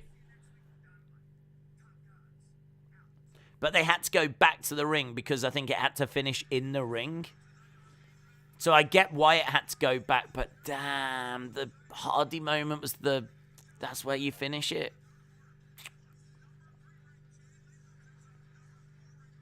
It's a great moment, though. That Jeff Hardy thing, that's going to look great on social media. Up next, Varsity Blondes taking on Moxley, Danielson, and Regal. So how do we follow all of that? We bring out William Regal. FTR face turn happened when they fired Tully. They planned that. It was just a bit sloppy. Didn't plan it. Good show so far. Botches happen. They do. But I think if the end result is you go at the end of a match rather than, oh my God, did you just see what Jeff Hardy did? Like, there's a big difference in those emotions. You wanna end the match going, man, that was fire. That was like talking about the Jeff Hardy thing. You want to be focused on like that. A lot of people will come out of that match now going, oh. A lot of people will be talking about the botches on social media because that's the last thing like you see. I'm going to go along with you as you think it's not Edward, but it actually is Edwards. Roseanne, you do you, my friend. You do you. JAS needs weekly random mid-level celebrities. Oh, Jericho appreciation. I was trying to think, what the hell is Jas? Larry said FTR challenged WWE. Austin said, the botch didn't take too much away from me. It was a funny botch, but the match was still great. Matthew said he landed on his head. Freddie said, did you see Roman? He did great in that match. Did I see Roman? Roman Reigns. Roseanne, shout out to you. John said, on paper, it had potential to be a great match. Why did they have to blow it? I think it's a shame that the ending is going to have people talking about the botch, and that is going to be something that people will take away from that match rather than the action that was in it and that Jeff Hardy moment. But nothing will overshadow the Jeff Hardy moment. That Jeff Hardy moment will still get plenty of praise and plenty of coverage. And up until this point, it's been a really, really good show. Shirley said, who cares? I still enjoyed it. Zoom said, I can live with the botch. any botch for one franchise is the other franchise fans cheering, says Dortnight. Making comments said the Butcher is the best thing going on in AEW. Didn't expect to read that comment. Sting actually countered, technically not a botch. You need to watch it back. It was a botch. You need to watch it back because not only was there just that one moment, they're flipping falling over in the background during the actual ending of the match. It's not just one it's not just one thing. Here comes Danielson.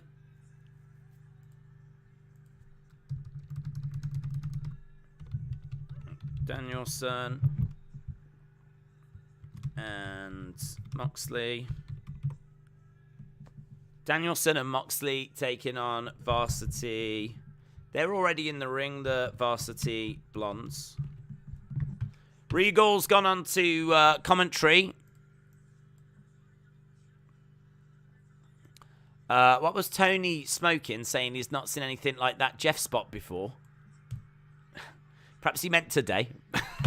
It's good, though. It's a good spot. Right, Moxley is coming out. In the crowd.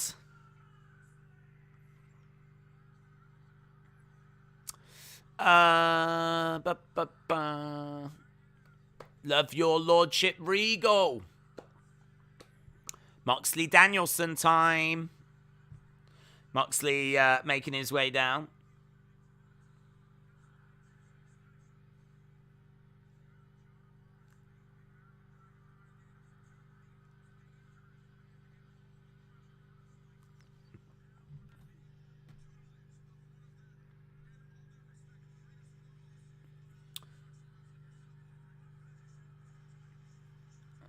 Right, Mox in the ring. We're about to get underway with this one. 40 minutes gone so far.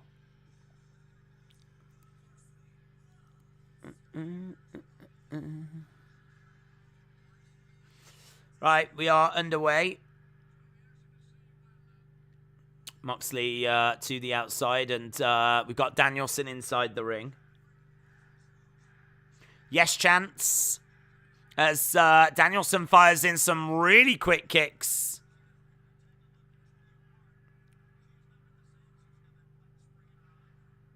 Julia Hart is sat and she's looking sad. Why just do one then? Just do one. If she was representing my team, I'd be like, do one. Don't bring your moody face round here whilst I'm trying to have a match. Yeah, you're either here to encourage, yeah, or do one.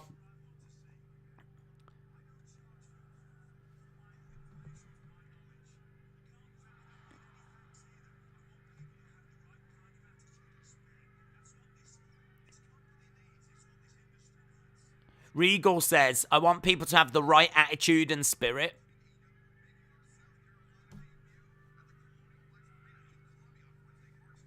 Kick coming in. German suplex by Moxley. Julia is turning into the Shield. Yeah, you're right. She is. AEW have seen that video game storyline. They're like, we can do that. We can do that. We're going to do that with Julia Hart. She's not even watching. Oh, she's still just sat there with her back turned. What's this? Bring your kid to work day. What's going on? She's like a kid that's been forced to flipping go to a dad's work. She's just kind of sat there. She might as well be sat there with a phone.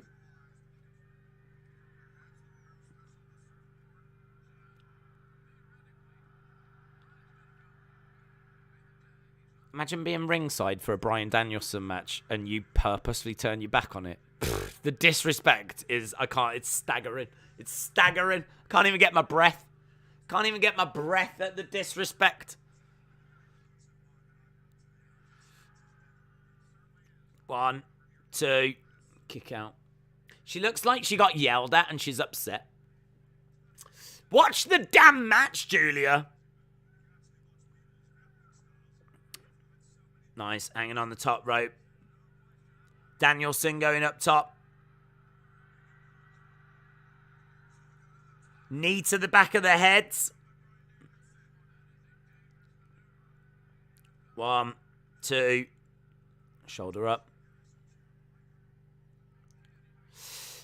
William Regal should slap her. He should. You're right. He should get up. He should go, excuse me, gentlemen.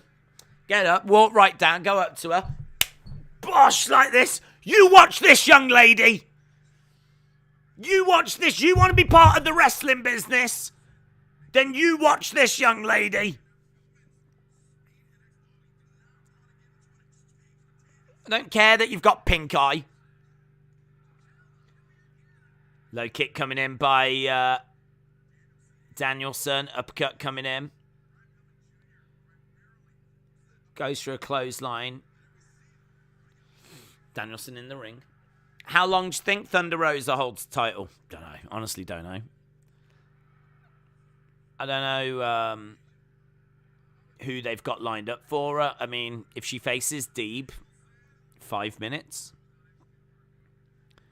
So, I don't know. I'm hoping, I want Deeb to get it. But I just don't know when that match will happen.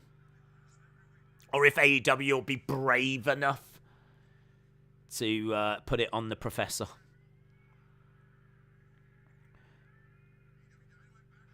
Kick to the midsection. Julia's boyfriend would kill Regal if he did that. Someone doesn't know William Regal. Days, is Regal okay? I heard he had health issues. He has been having a lot of health issues over the years.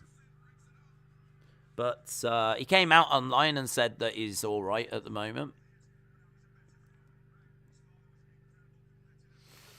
Up over the top goes Danielson.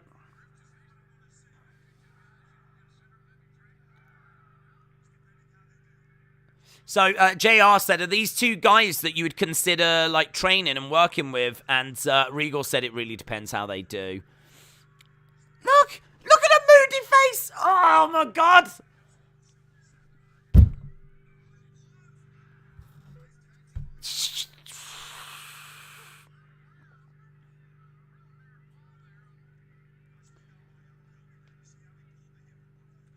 Tag.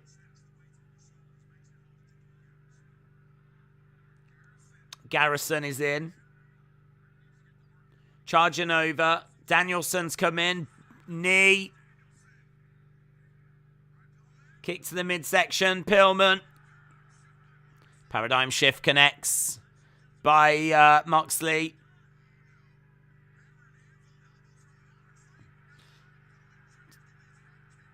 Stomps by Danielson. I tell you, they're really aggressive, Danielson and Moxley.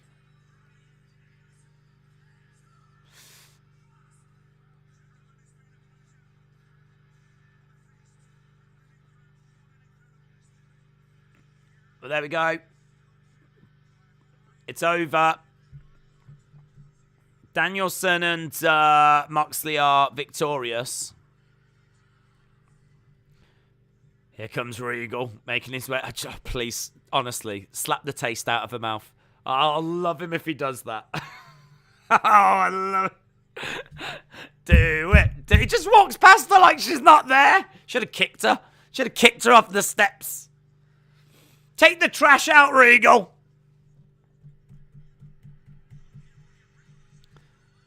Regal.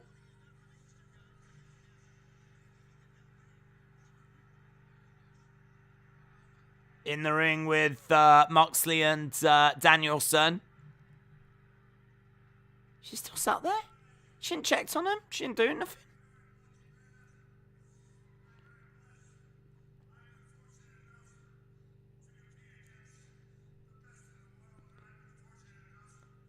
Okay, so what are they have in here?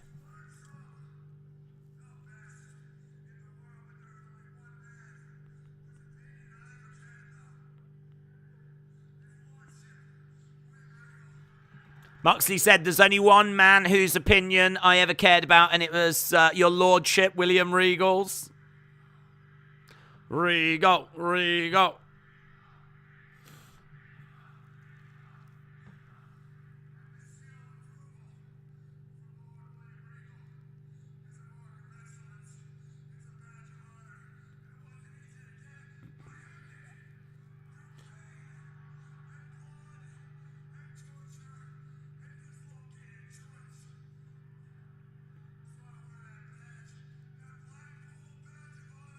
That Blackpool Badge of Honor.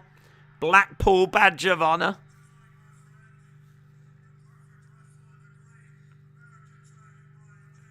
The perfect wrestler. The great... Yeah, okay. This is probably the best I've seen from Moxley. I'm liking this.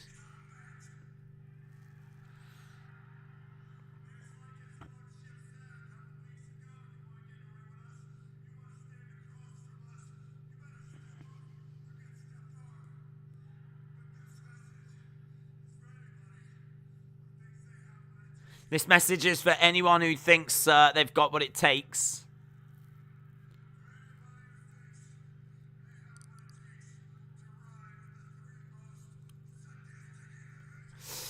AEW Awards was before Dynamite. It's on AEW YouTube, says Adam. Julia really is just going to turn around, isn't she?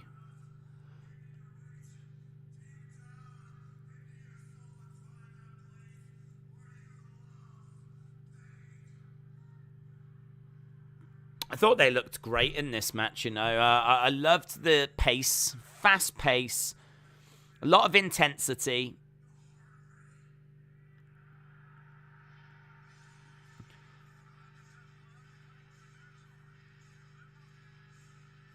Yeah, I like the team.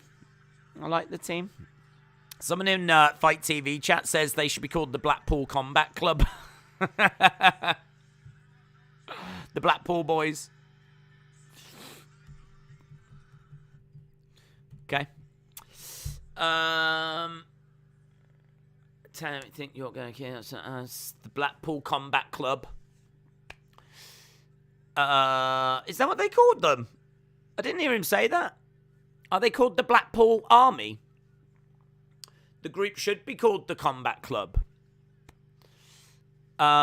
Leith, they have a name. Moxley has unlocked another level. He's done it. It's good. What are you doing today? This. Here we are. Living our dream. Did he say that? I didn't hear him actually say Blackpool Combat Club if he did say that. I mean, it's a great boost. It's a great boost for Blackpool. If that's what it's going to be.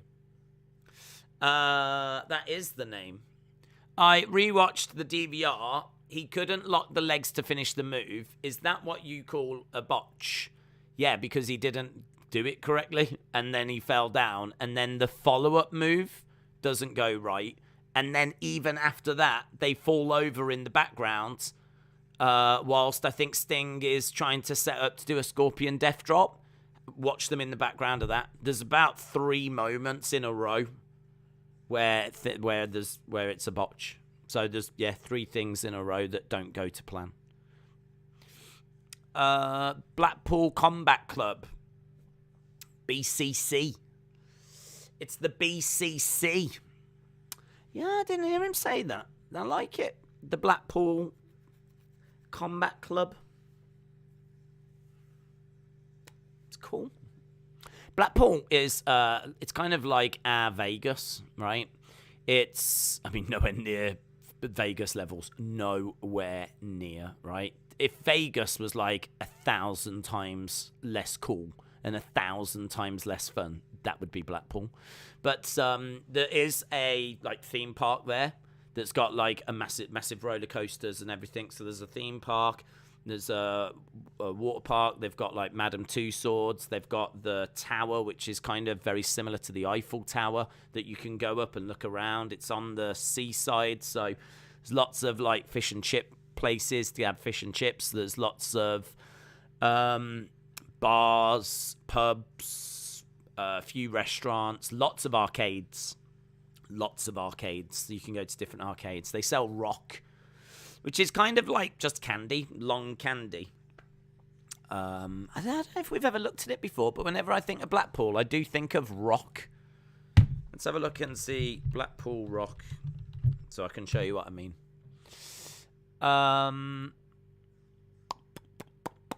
Blackpool rock. Blackpool rock. I'm trying to find a good picture that will give you an idea. There, that'll do. So, yeah, there's loads of this stuff there. It's like candy. That's all. Downloads. I don't know where it went. Let's go here. Let's go here. There. You can just get this stuff everywhere. They're kind of like, you can see the size of them because you can see it in his hands. So they're quite big, quite long. And each one's got like a slightly different flavor to it. So you can see like, apparently that one on the middle and at the left is apparently cheese and tomato pizza. I mean, I don't know how much it's going to taste like that, but probably if you're thinking about it whilst you're having it, you might taste something. Berry burst, peanut butter, blueberry muffin, nari meringue, hot chili, cider, fish and chips, cappuccino, sherry trifle, iron brew, strawberry cheesecake. So, yeah, I mean, there's just, like, shops, and they've got these, like, all over the place. It's obviously bad for you. It's full of sugar, but bad for your teeth, but... Yeah. So, Blackpool, it's a place where you used to go. It's where I went when I was young. For a weekend, if you was going to have a fun weekend away. John says, Hangman is a fraud. Adam Cole is the rightful champion. Here's MJF. I can't stop thinking about Pizza Rock now.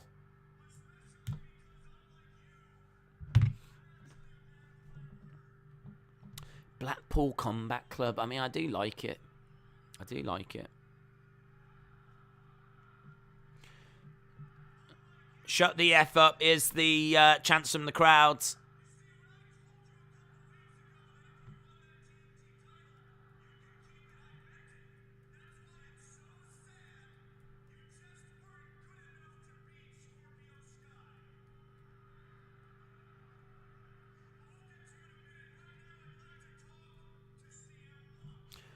MJF said right now he wants to talk to CM Punk.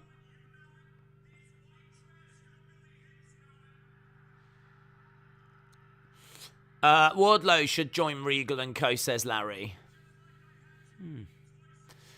James said, I've never been to Blackpool. Have you not? Have you not been to Blackpool?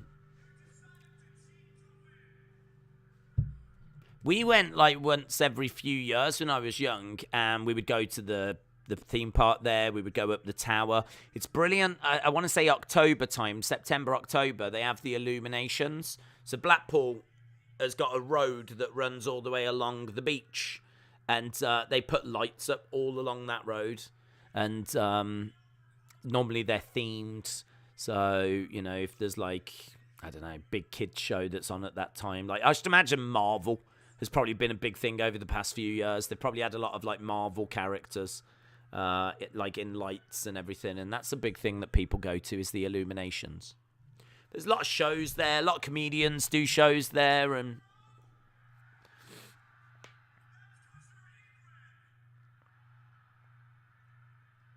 it's a bit rough though, Blackpool now. Like, as people have started going abroad, it's kind of got like worse and worse and worse over the years.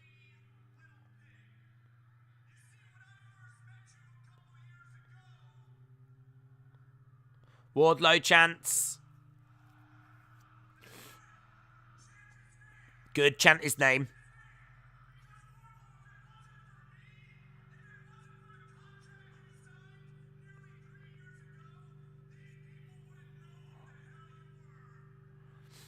If it wasn't for me, if it wasn't for the contract you signed a few years ago, these people wouldn't know who the hell you were.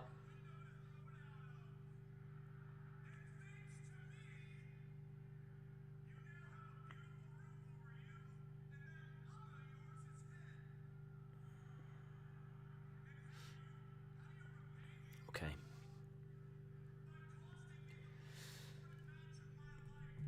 MJF can pull off the brown suit, says Austin. Larry said Dynamite 1K out of 10. Whoever does AEW's spray tans suck. These guys always have really stained hands. There's only 2 places I've ever been, Puntins and Butlins. They're good places. I've been to Butlins. Of days, if you could do with whoever, wherever, who and where would you do it? What's it, William? Days, as it's me, Edward. My mum has never taken me to Blackpool. Should go. It's good.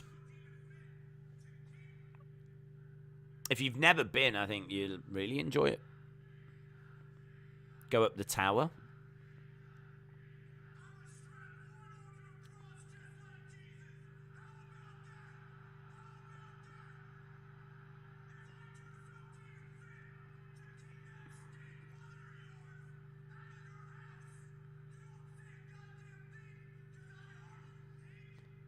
I own you, pig.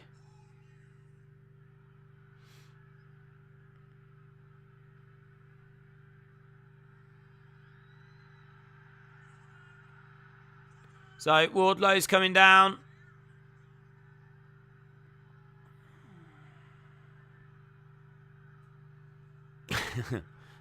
Someone in the chat says the pig's here.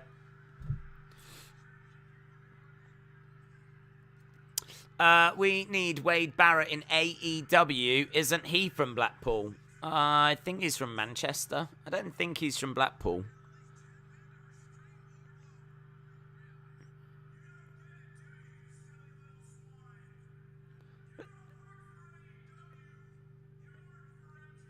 You don't work for AEW, you work for MJF. And MJF doesn't want you round here no more.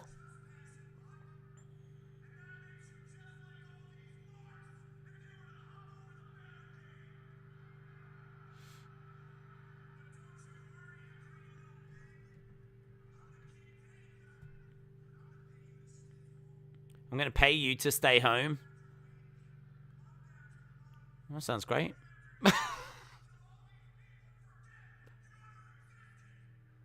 I'm going to pay you to stay home. Okay.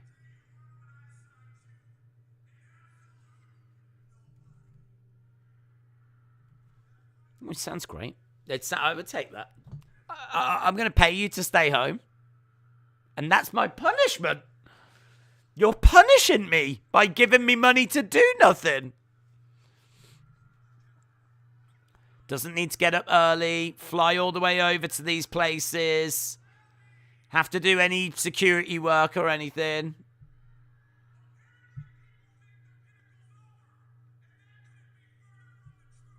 Sounds great. MJF comes off as cheap and corny to me. Joel says, what a promo. I'd take the pay and have a week in Butlins. We always used to go to Weymouth for our holidays. Weymouth's good. Sean Spears says, when you're in the pinnacle, you're always on top.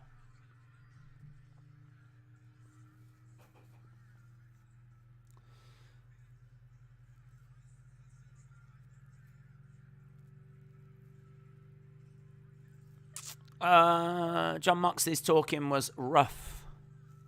Rice said, I really hope Julia is okay. Right, we're backstage with best friends, Yuta.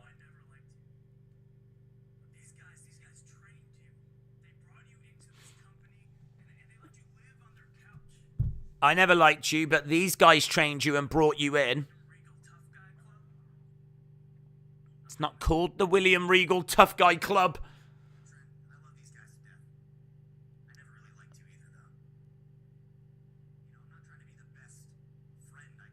I'm not trying to be the best friend.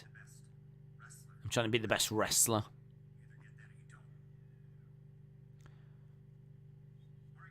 Yeah, I can get on board with Wheeler Yuta. I can get on board with Wheeler Yuta. Right, Adam Cole, Bay, making his way down. So it's going to be Adam Cole against Jay Lethal. Adam Cole versus Jay Lethal. Seeing William Regal makes this a 10 out of 10 show for me. Well, yeah, get in your halftime scores. Get in your halftime scores whilst we're past the halfway point, but I don't know when we go to a commercial break. Joel said, so far, this is a great Dynamite. No surprises, just great wrestling and segments. Reportedly, Tully was kicked out because Brett is going to replace him. Nothing I've said is fact, but speculation, says Minty. Did they say how much longer Julia will have to wear the eye patch? I didn't hear them say anything, no. Roman and the Usos are 36. Solo is 29. 5, says Shaquem. What haven't you liked, Shaquem? Why a 5? I'm just interested. Connor with a 6. Channel name with a 7. We always used to go to Haggerston Castle. I don't know it. Justin with a 7.5. Cheese Viz with a 7. Mr. Jack with an 8. Shaquem's gone down to a -1 now. Halftime score 8.5, says Austin. Luke says 8.75. J14 says 7.25. Rice says 7.32. John said 6.23 depressed eye patch wearing girls out of 10. David said 7.75, better than expected. Smurfy Tunes with a 6. Shola with an 8. We're all over the road here, aren't we? We've got some people with 5s and 6s. We've got some people with like high 7s and 8s. Let's Kill with a 7. King says 10 out of 10. Only started watching, so I can't vote, says Lister Jericho. Minty said 5, I only just got here. 7.5, 7, 8 from Elizabeth. Ledge Killer with a 7. Erase Mine with a 7.875. We've got 8. Dynamite is 10 out of 10. The AEW fan in me, 11 out of 10. The WWE fan in me, 0 out of 10. Good out of 10, says Moldy. Zachary says 10 out of 10, better than Raw this week. 10 out of 10 would suggest it's better than pretty much any show. Jeremy said his promo as Ric Flair to Flair is the funniest thing I've seen. Rice said this would be an awesome match. Elijah with an 8. Storm's Elite with a 7.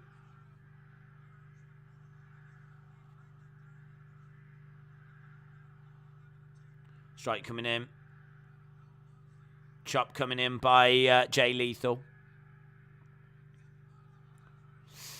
Jaku Banash, shout out to you. 850 out of 10 because Wardlow didn't get to MJF. Minty said the crowd is hot. The crowd is hot. It's a good crowd tonight, yes. Right, knee to the midsection of Lethal. Forearm strike by Adam Cole, baby. Still to come, we've got Red Velvet against Leyla Hirsch. We hear from Thunder Rosa as well. Against ropes goes Adam Cole. Nice. Hip toss, basement drop kick. 1. Just a 1 count there by Jay Lethal.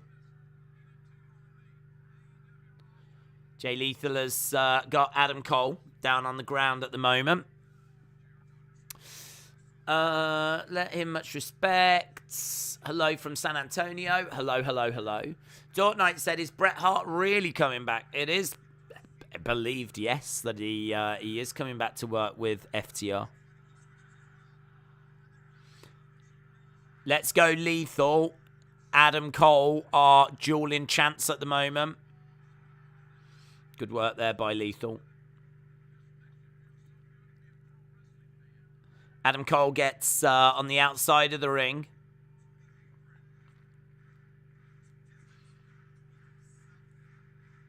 Lethal over in the corner, goes for a kick. Adam Cole ducks underneath.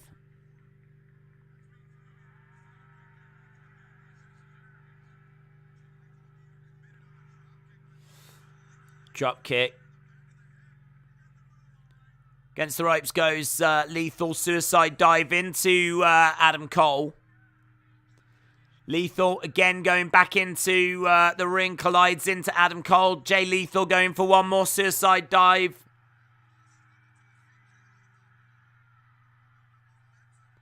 And Adam Cole moves out the way, so Jay Lethal couldn't hit it. But he does hit it that way. And Red Dragon have come out. They're going to have a little look, see what's happening. Some woos by Jay Lethal. Red Dragon watching on. Jay Lethal has spotted him.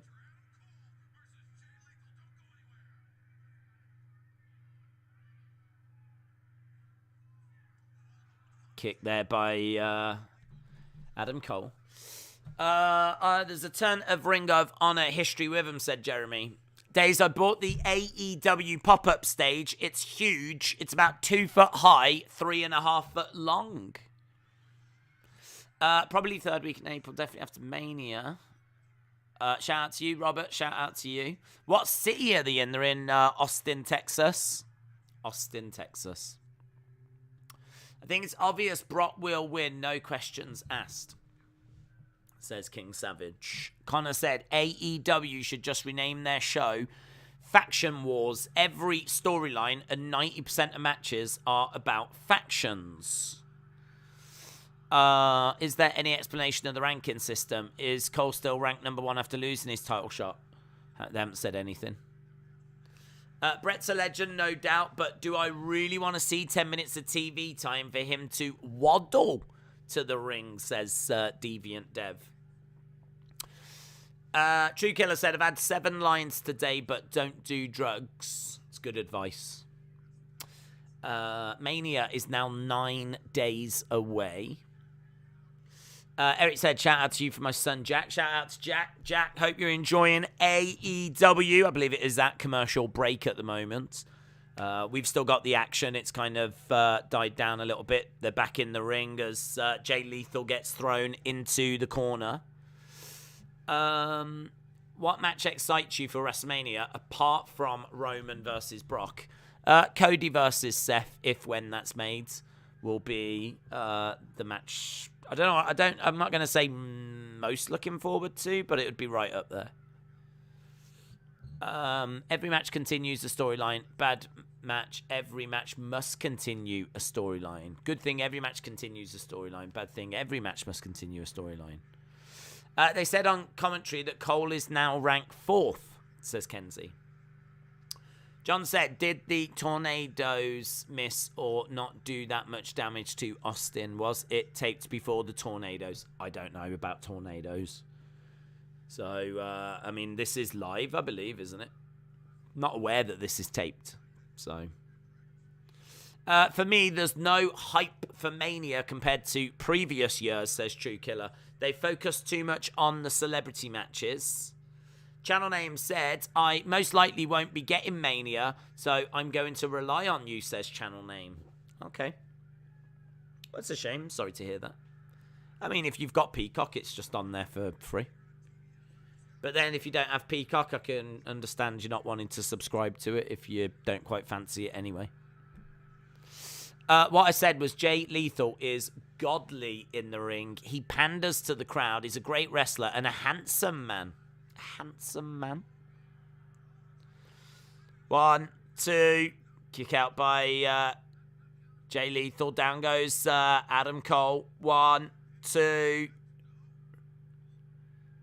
Lethal trying for a leg lock inside cradle. Jay Lethal kicks out. Roll through. Figure 4 leg lock by Jay Lethal.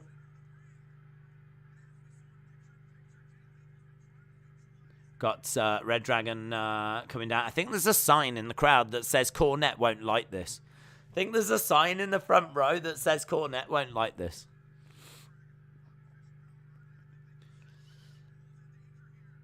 And Adam Cole gets to the ropes. Adam Cole gets over to the ropes, and the figure 4 is broken. William, see, this is Wrestling Says Lone Star Friends. Just a tip for the guy that's not getting Mania. There might be a certain site that allows you to watch Mania.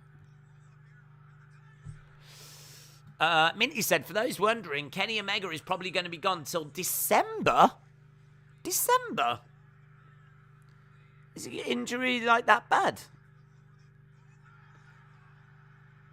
Lethal hitting a cutter. Going against the ropes. Lethal gets kicked in the back of the head there by Adam Cole, baby. Adam Cole is climbing up.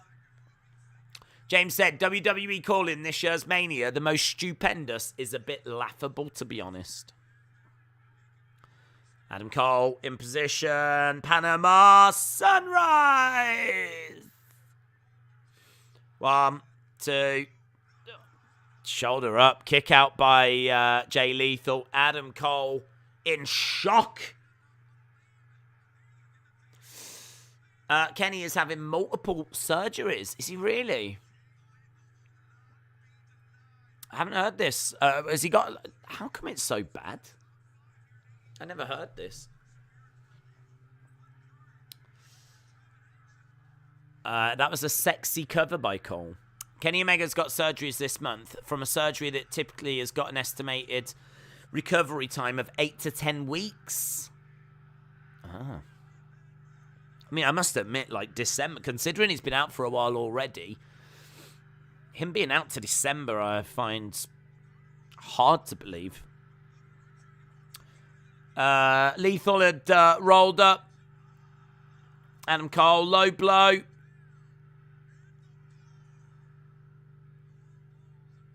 One, 2, 3. Adam Cole wins. Low blow. Distraction by Red Dragon.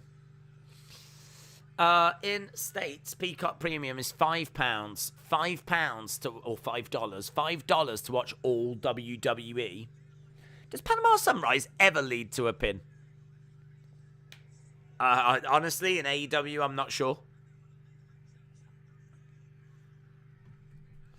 But we do have Cole, O'Reilly, Bobby Fish in the ring right now. I think it's Adam Cole asking for a microphone.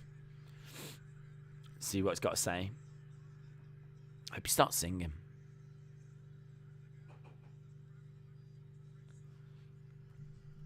Here we go.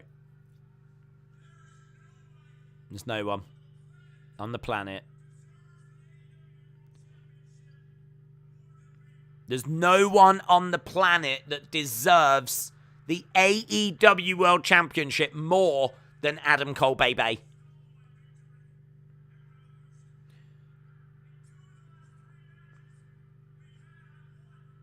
Two of the 3 matches we've had, I've won.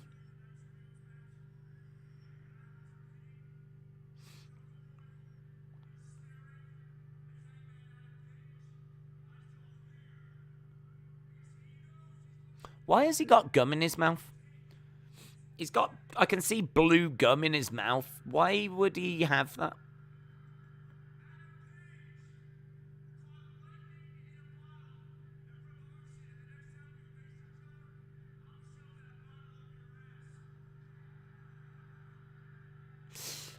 Days watched Undertaker, True Geordie. It was decent. Watched a bit of Lita on Stone Cold as well, says Dortnight.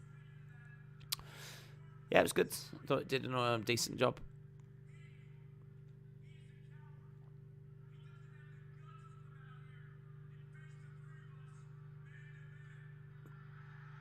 He says, Hangman's a coward. He doesn't have the guts to come out and face us. And then guess what happened? Guess what happened? Hangman came out. Scenes. Here's the AEW champion. Don't know about that. I think MJF and Darby Allin AEW originals might have something to say about that. I feel like I've walked into halfway into a conversation. Why does anyone chew gum? I don't know why you would chew gum if you're about to have if I was about to have a wrestling match. Right, I've got everything. Knee pads on, elbow pads, that's good. Right, remember. Okay, entrance like this. Oh, where's my gum? I wouldn't think about, popping some gum in as I'm being chucked around a ring. And what if it goes down whilst you get suplexed? And you're like this? And then you got to try and do a promo after with gum in your mouth. I mean, it's possible. I know it's possible. I've just seen him do it. I just don't know why he's got it in there. I'll just pop it out. Before he's about to go out, pop it out. Get a fresh piece when he goes back. Because everyone knows gum's great for about 5 seconds. But chewing gum, pop it in, you go, nice flavour. Burst of flavour. After 5 seconds, that's it. It's done. Spit it away again. Is there anything more pointless than chewing gum now I'm thinking about it? Is there anything more pointless? There's a whole industry. I mean, maybe the ones that freshen breath. Maybe there's some out there that are like minty flavour and it's good for breath. But I don't think the blue one is for his breath. I think that's probably do you know what I mean? A nice blue raspberry or something. I don't know. I'm referring to what Cole said about no one being more deserving. They use gum to spit out for teeth getting knocked out. Effect, says Jordan. I don't know that that's true, to be honest. Plus, also, he's got blue gum there. He ain't spitting that out to make it look like his blue tufts come flying out, is he? What are you on about? I'm on about the fact he's got chewing gum. And I don't know why he's got it. They don't chew it for flavour. They chew it to avoid having a dry mouth, which is common. What? What are you on about? I ain't got chewing gum right now. I ain't got dry mouth. And what if you get a little bit of dry mouth during a match? Oh, diddums. What? Is that like an honest to God thing? They do it so they don't get dry mouth. Oh, did you get dry mouth during the match, did you? Oh, baby. Oh, diddums. Oh, is your mouth it's a bit dry, is it? Oh. That is wild. That is wild. I feel like we've opened up into a whole world now of weird conversation about why wrestlers have chewing gum during matches. Because in my head, if I've got chewing gum in my mouth and I'm chewing away and someone grabs me and hits me with a German suplex, do you know what I mean? I'm in the ring, I get German suplexed. I'm going to be like, this can't be a good thing. It's going to be, it's stuck. It's stuck. I'm going to be like this. Referee's going to have to come over and give me like a Heimlich maneuver. I'll be getting the same colour as the chewing gum. I can't imagine that's it. And if the positive is, no, the wrestlers get a bit of dry. The wrestlers get dry mouth.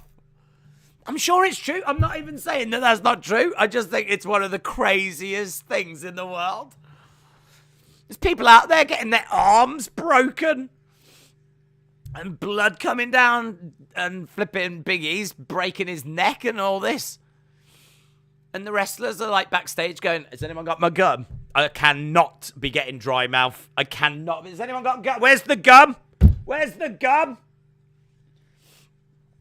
Oh my God. Aren't you worried about like getting dropped on your head or breaking your arm? No.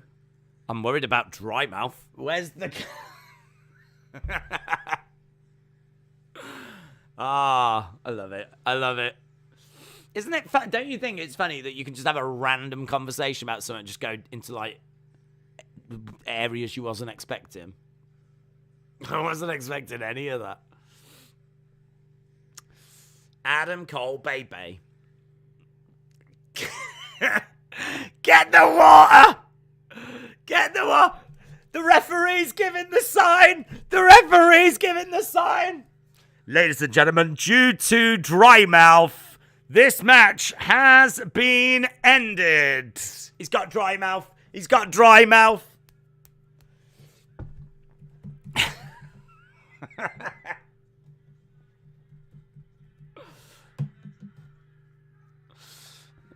Right, we've got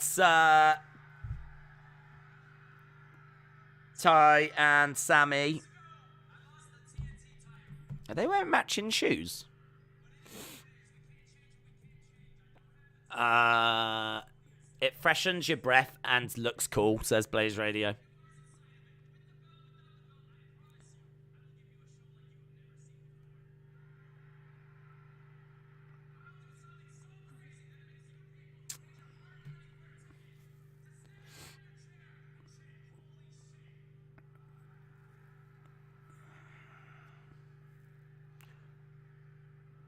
Okay, he says...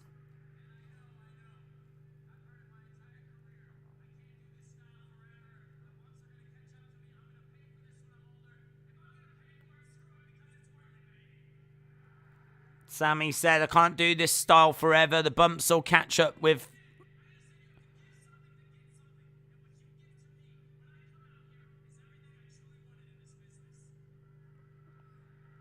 What you give to me is everything I want in this business, says Sammy.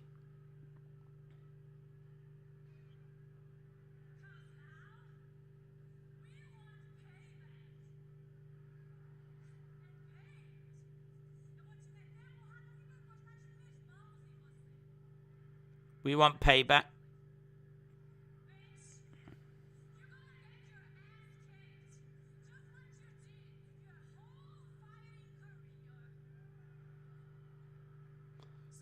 You're going to get your ass kicked just like you did your whole fighting career.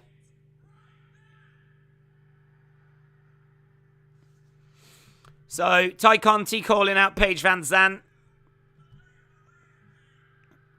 And here is Dan Lambert. Dan Lambert's got one belt around his waist. I do love that. I do love the fact he wears the one TNT title.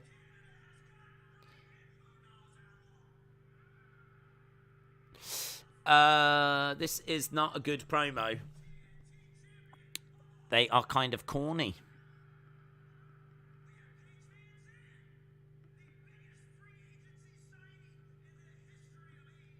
The biggest free agency signing in the history of AEW.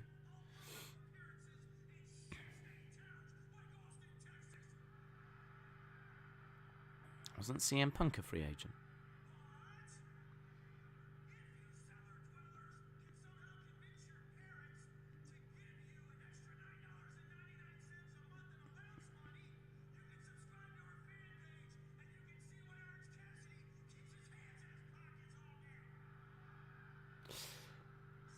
Dan Lambert is better than MVP. I will say this. I like Sammy better than Ortiz and Santana. I hope Sammy one day joins JAS, the Jericho Appreciation Society.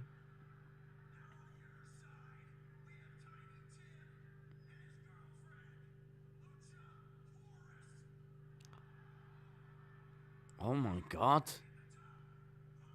Damn, man. He called Ty Conti Lucha Horus.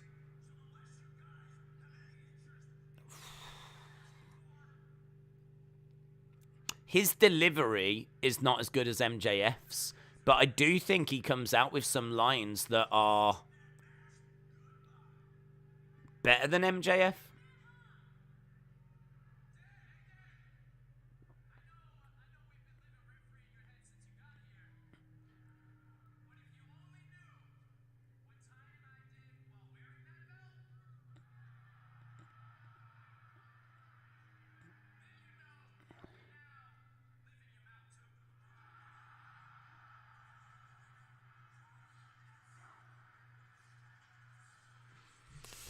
Dan Lambert gave the belt a kiss, and Sammy said, if you only knew what we did whilst we were wearing that belt, you'll know we don't just live in your head, we now live in your mouth too.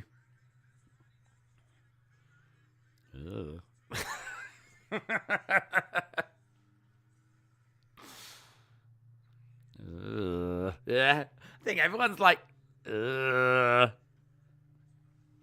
needs to get some chewing gum. That's what he needs. Get the blue gum. Get the blue gum. Has he got dry mouth? He got dry mouth.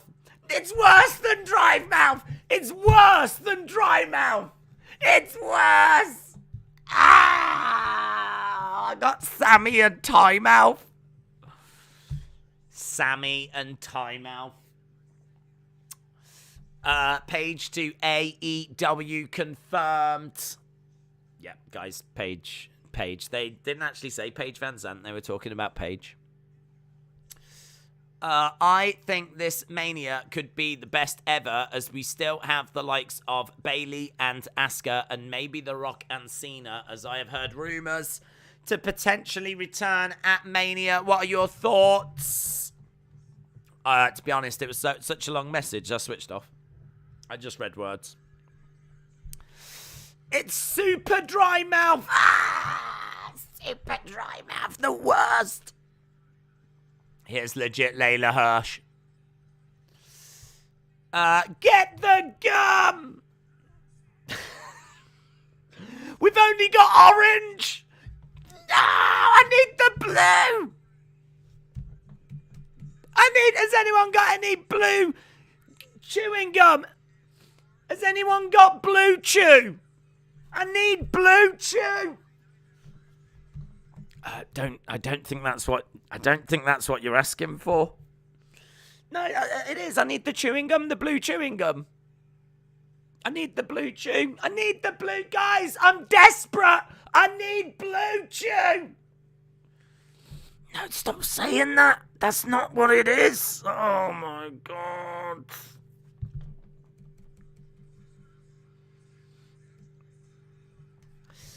I don't know if that's PG. Mega Dry Mouth. That's the name of the new Moxley, Danielson, and William Regal group, isn't it? Mega Dry Mouth. We are underway with legit Leyla Hirsch. Leyla Hirsch taking on Red Velvet.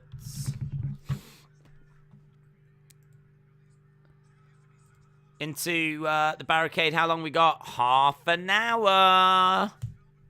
AEW gum coming soon to AEW shop. Avoid dry mouth or else. Or else. They should call Gun Club to Gum Club. That's what they should do. Actually, they could start Gum Club subscribe, and every month you get a different AEW chewing gum.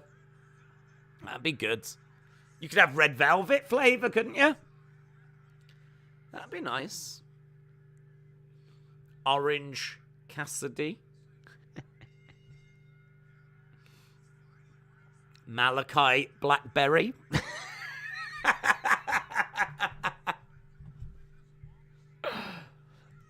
I'd be loving on that.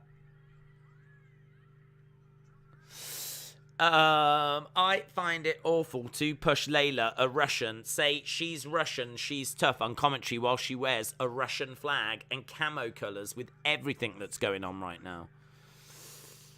Do you know what? It's hard to disagree, isn't it? To be honest. She's in there with Russian flag colour in camo colours, Russian flag and everything.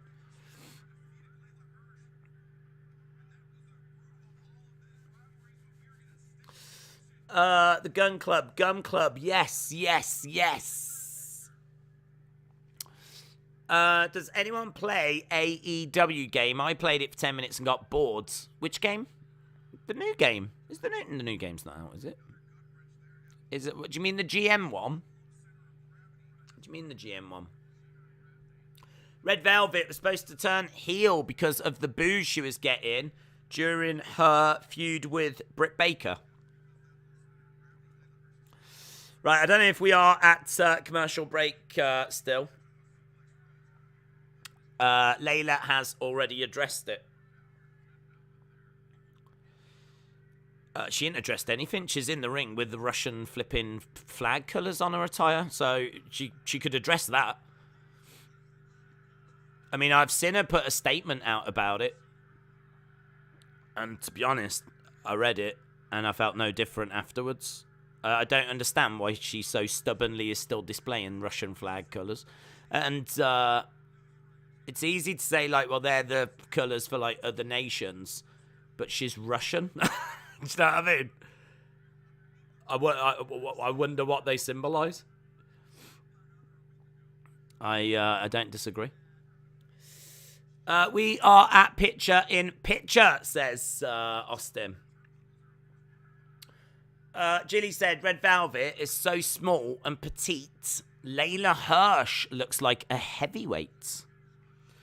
Austin said, what was her statement? She distanced herself from it. She was like, I don't agree with what's happening, all that kind of stuff. Which, you know, is great. I think she also said, I don't feel like I should have to say this kind of stuff.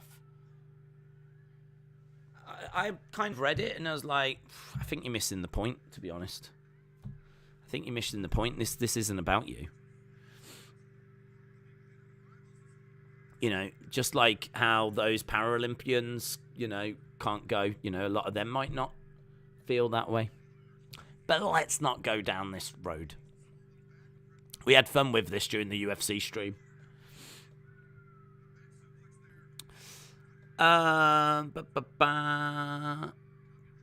We can't just hate Russians for being Russian. That's ignorant. No one's hating Russians for being Russian.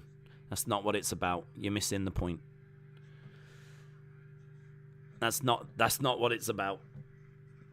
It's about sending a message to the Russian people that what is happening is not what they're being told. Now, how much of an effect banning Leyla Hirsch would have on AEW, I genuinely don't know, right? I genuinely don't know. I think it's probably different when it comes to, like, the football teams being kicked out of, because they have. The football teams have been removed and the Paralympians were not allowed to perform. This is not about hating on Russian people. But instead, it's about saying, you know, that what is happening is appalling.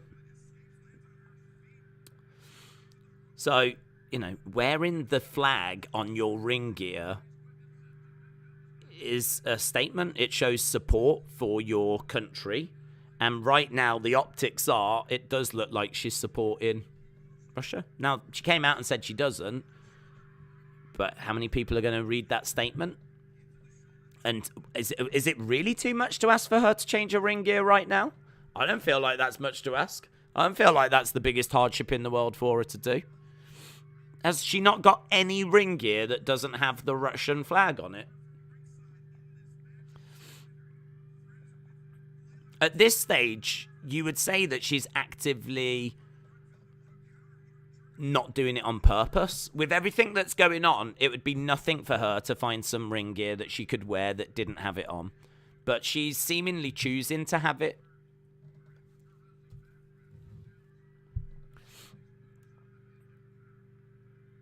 Leyla going up top. Her wearing 3 colours sends a statement. How do you know that? What if she's doing it for other reasons? Because they're the Russian colours, and she's from Russia, and like it's the optics of it are not great. Can you not take them off for the time being? What are the reasons? What, is she just a big fan of white, blue, and red? What are the reasons? Are there? I think that's a bit naive, don't you think?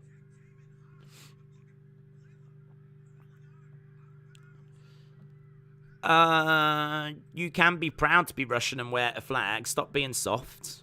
I don't think you should be proud to be Russian right now, should you? Why would you be proud to be Russian right now? Supporting what Russia are doing when the world is united against it. I think it's an excellent point that was raised. I don't think she should have those colours on. If she's come out and said, I don't support it, then why have you got it on your ring gear? I think it's a perfectly acceptable question.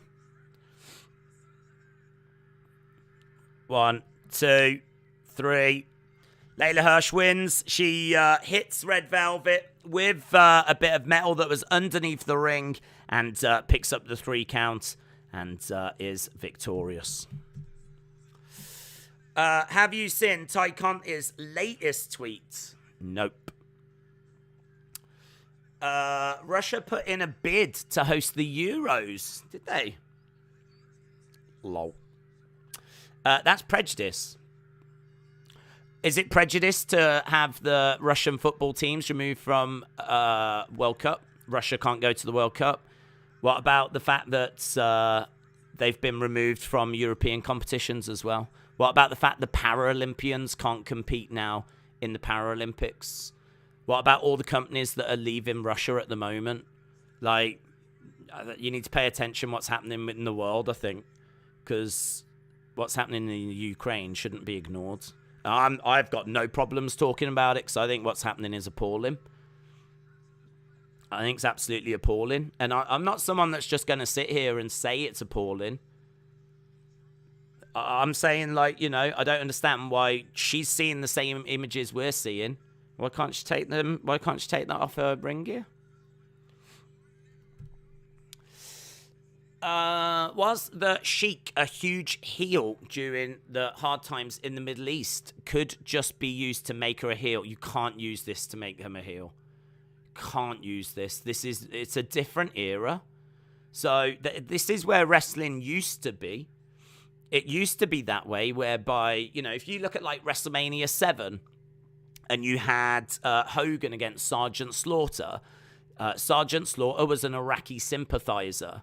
But, you know, a lot of people, and that was, what year was that? 1991. If you go back to 1991, there's a lot of people saying how disrespectful that was in 1991. Like, we are now, 31 years past that point?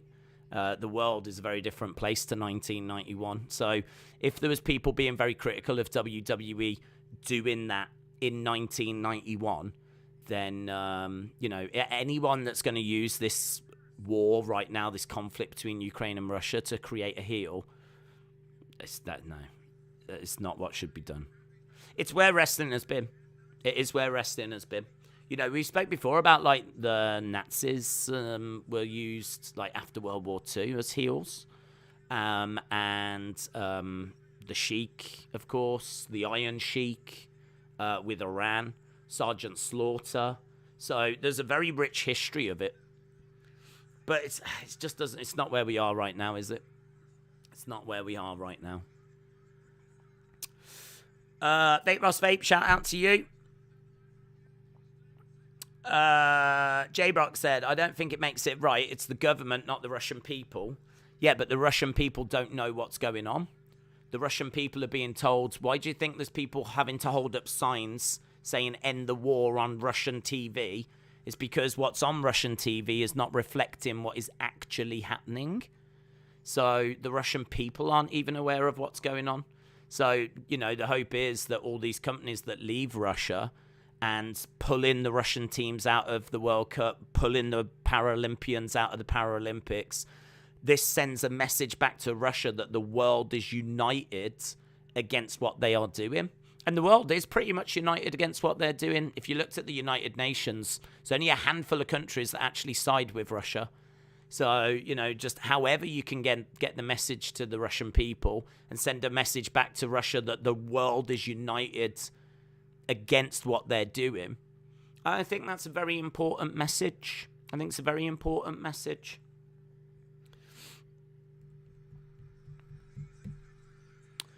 Right. Thunder Rosa has come out. Oh, hello. Vicky Guerrero has come out as well. Let's change this over to... There we go. Thunder Rosa.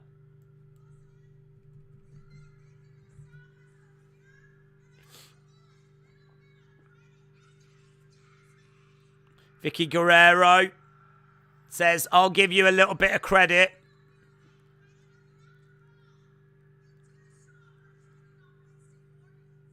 You do show up for training on a Wednesday morning.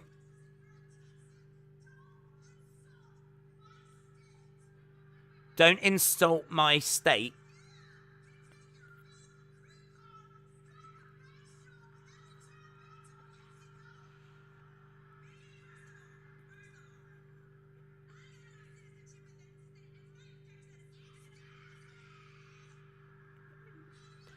Thunder Rosa's trying to get a word in, but Vicky Guerrero's talking all over her here. Nyla Rose attacks from behind. Vicky Guerrero saying, don't disrespect my state that I love. Take your fake green card and go back to Mexico.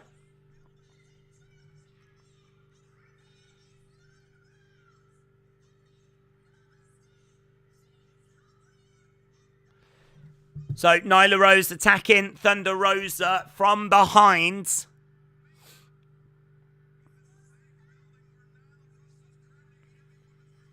I mean, like, as feuds go, that feud for Thunder Rosa is going to be...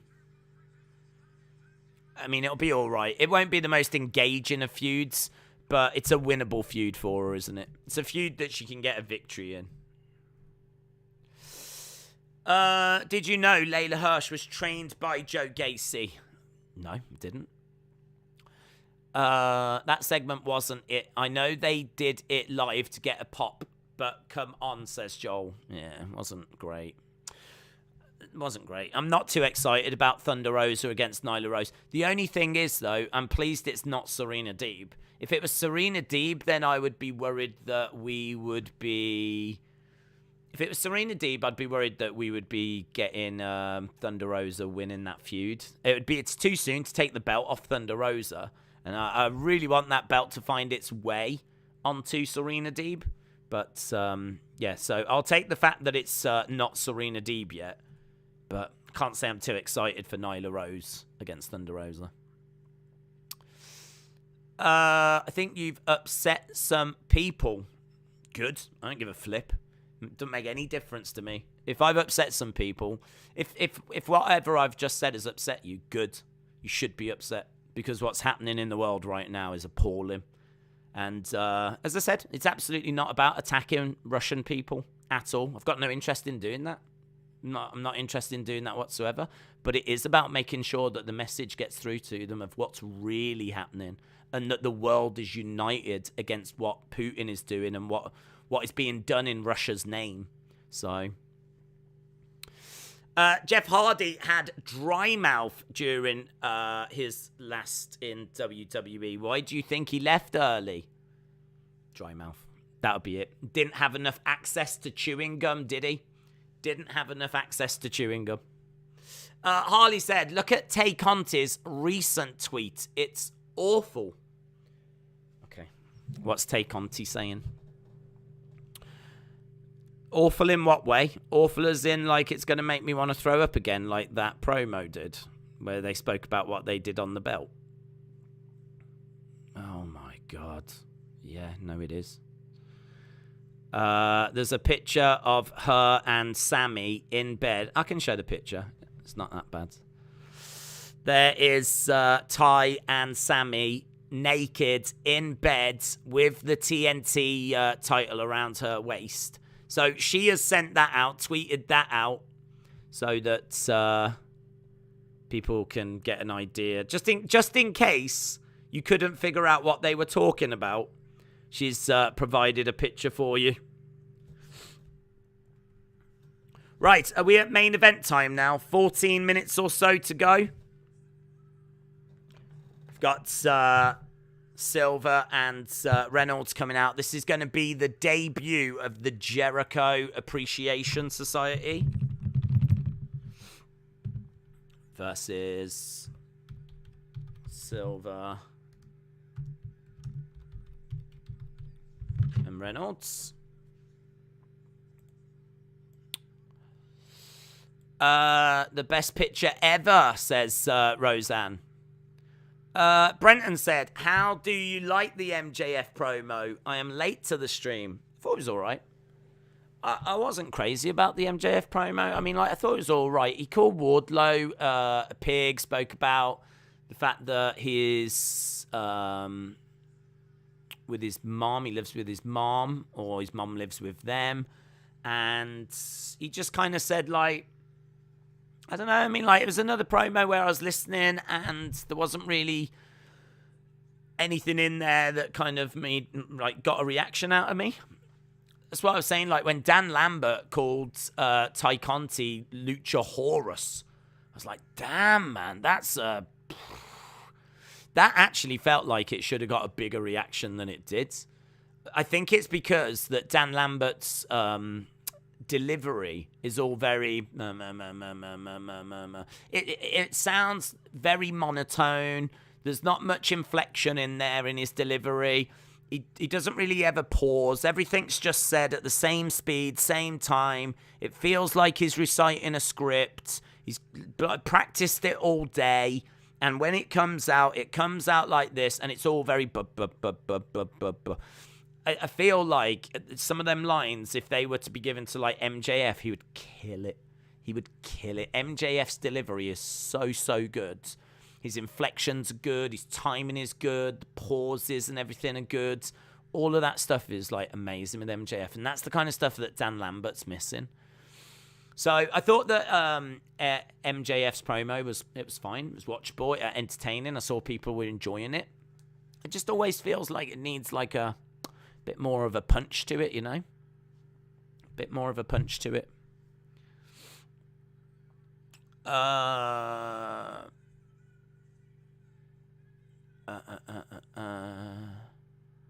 liked Dusty Rhodes, Ollie Anderson, subtle callback, MJF threw in, it will never be over. I thought the promo was good, says Brenton. Right, Jericho has come down. We've got the whole Jericho Appreciation Society in the ring. The song doesn't work when he's a heel, says List of Jericho. Does need to change it. Does need to change it. I mean, I just think he needs to change it anyway. I mean, I'm just not the biggest Judas fan.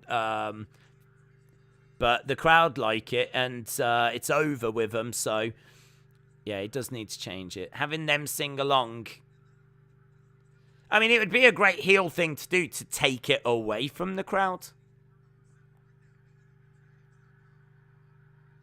Silver showing off his guns, and Jericho's patting him on the face, going, "Oh, look at you." They showed that picture earlier when these two met. Silver went to meet Jericho. He's got Jericho over by the rope, shoulder tackle. Jericho goes down. Against the ropes goes Silver. We've only got 10 minutes to go in this. I don't know if I've seen Aubrey tonight. I feel like this is the first time I'm seeing her.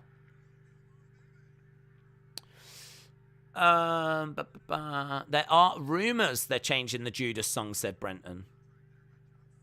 Sonny said, would you ever visit Ukraine once the war is over?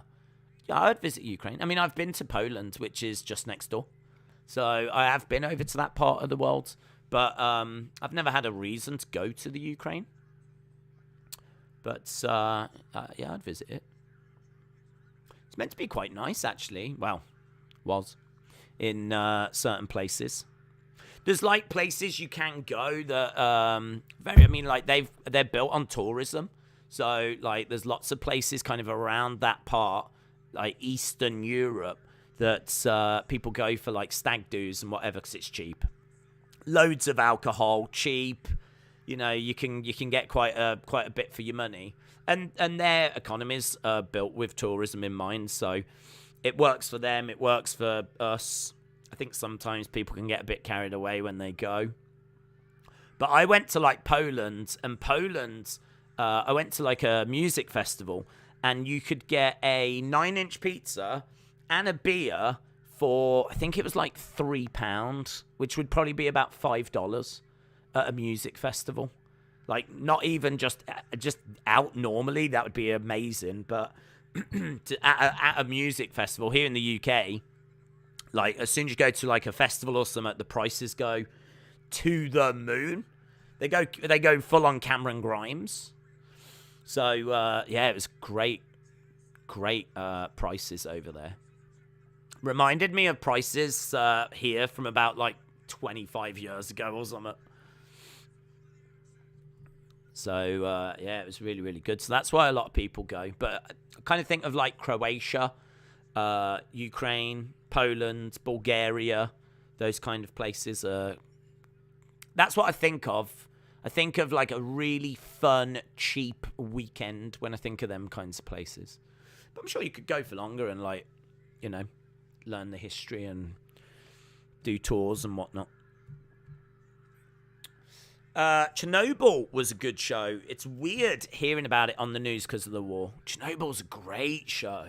Yeah, I completely agree. I love that show. If you've never seen Chernobyl, really, really, really recommend it. It's a really, really good show. We are back underway with this. The action back into the ring. Against the ropes goes Reynolds. I went to see Chernobyl, said Dortnight. What, you actually went to Chernobyl? I don't know if I'd be brave enough to do that because of the levels of radiation, but I know they're at a level now that's fine. But still, my luck is I'll walk across a lump of it on the ground or something, you know, and that'll be like a super radioactive thing, part of it. But it is crazy because with Chernobyl, I mean, like, it was all kind of kept quite secret. So some information got out, but not all the information on purpose. And so now, all these years later, they've done a show showing exactly what happened at Chernobyl. It's so good. Won loads of awards. It's all about the nuclear power plant, kind of the reactor exploding and the like, you know, how they had to evacuate and how they got it under control and how bad it actually was. And it's really interesting. It's really, really good. Jericho going up top. Got 6 minutes left. Pick your favourite commentator. Jim Ross, Jerry Lawler, or Michael Cole. Jim Ross, Jerry Lawler, or Michael Cole. I would go with Jim Ross.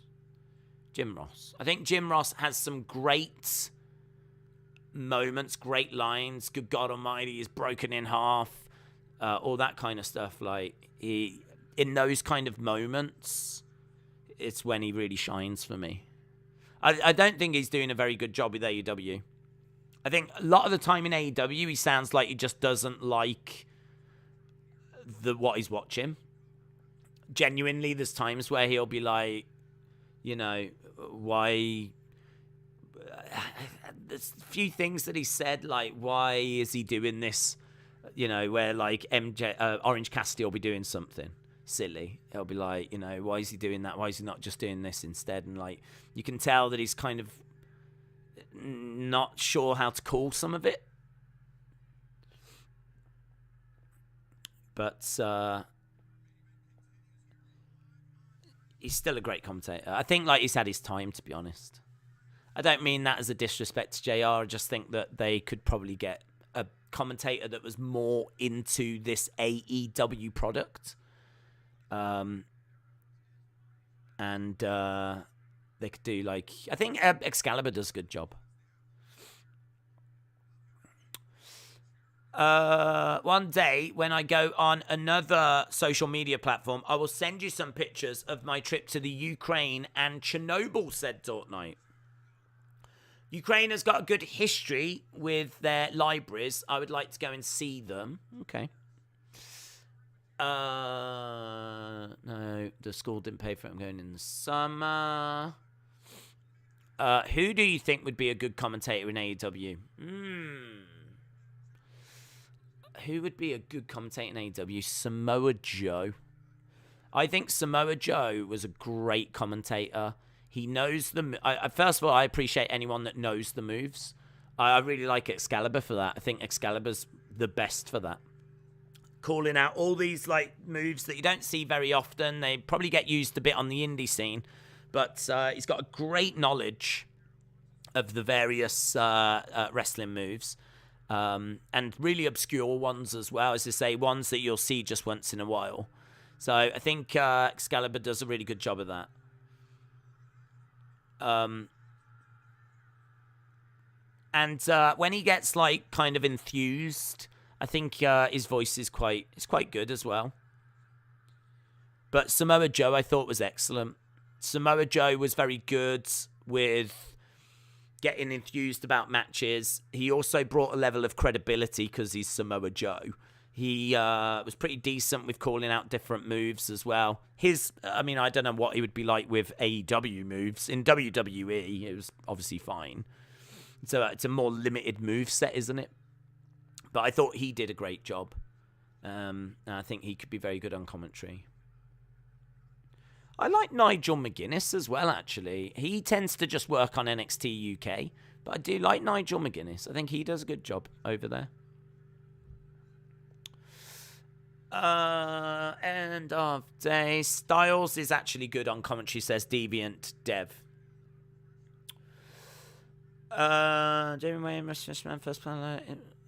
Jeremy Wade was the first person allowed in Chernobyl. I don't know who that is.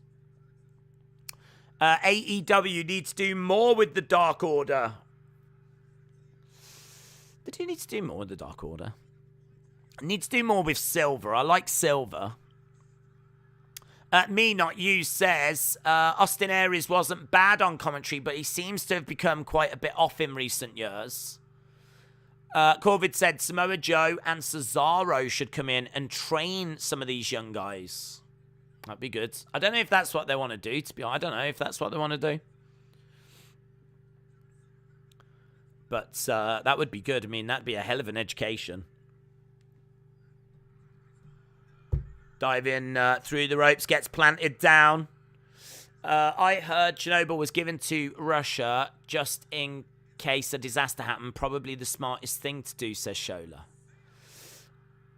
Wyndham Rotunda should revamp the Dark Order, says Larry. James said, I would love to see Regal on commentary. Nice little step through. Goodbye, Garcia. Garcia, quite deep.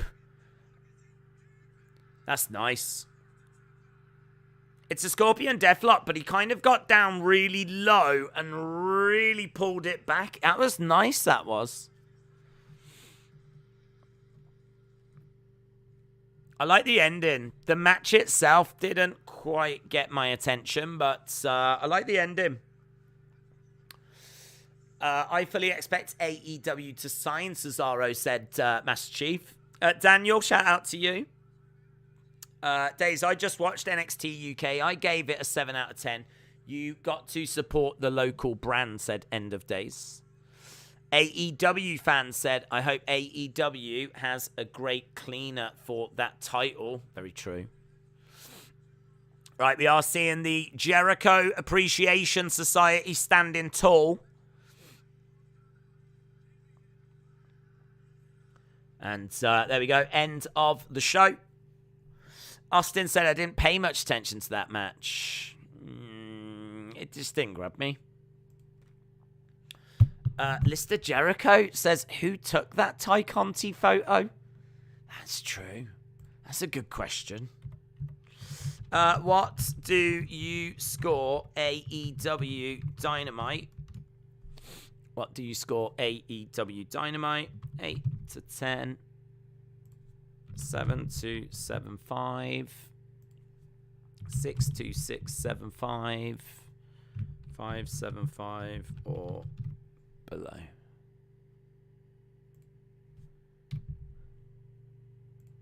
Boom. First hour was amazing. Did take a dip in the second. Still around an 8, says Joel. Only bad part was the women's match, says Corvids. Days asked one question. Do you think kids got easier now than 70s, 80s, and 90s? I think they were harder times people, and they had to carry a knife. I think wrong lesson. Do I think kids have got it easier now? Don't know.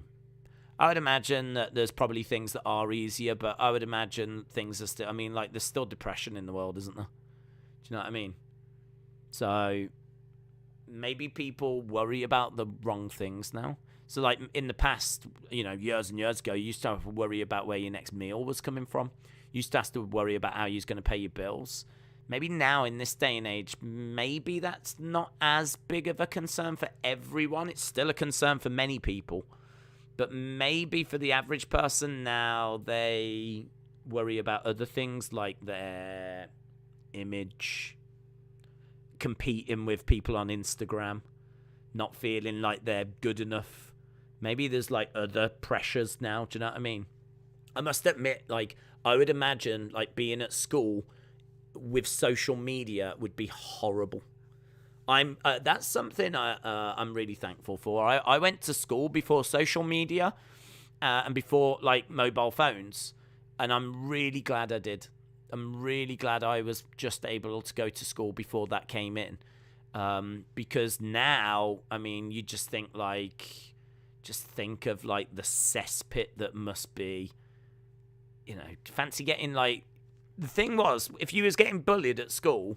Back in my day, you used to be able to go home and that was it until the next day. I mean, yeah, you'd worry about the next day, but at least you could go home and play football or, you know, watch some TV or whatever, yeah. Now, I bet it's just 24/7. There'd be no escaping it, would there?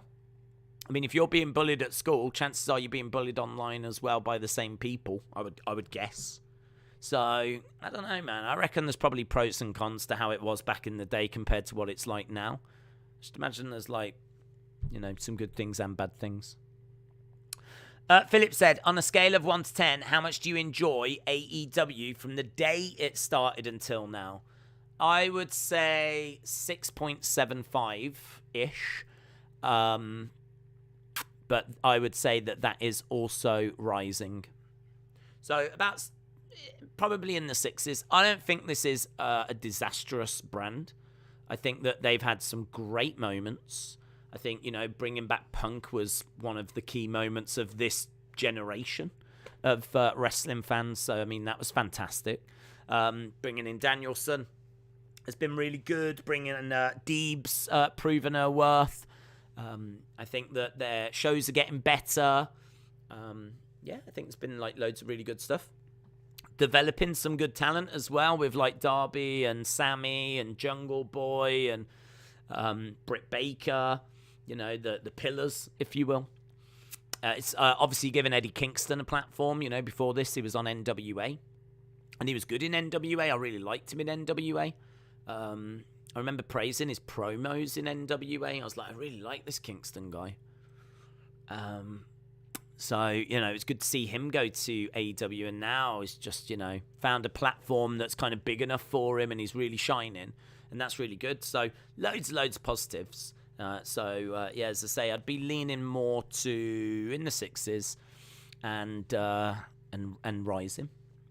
And actually, with this show, I would say it was above a 6. I would say that for this show, we're in the 7s. I'm going to say I agree. I read a comment just saying that the first hour was really good and then it did drift. I would agree. I think that the show was good and then it did start to drift for me as well.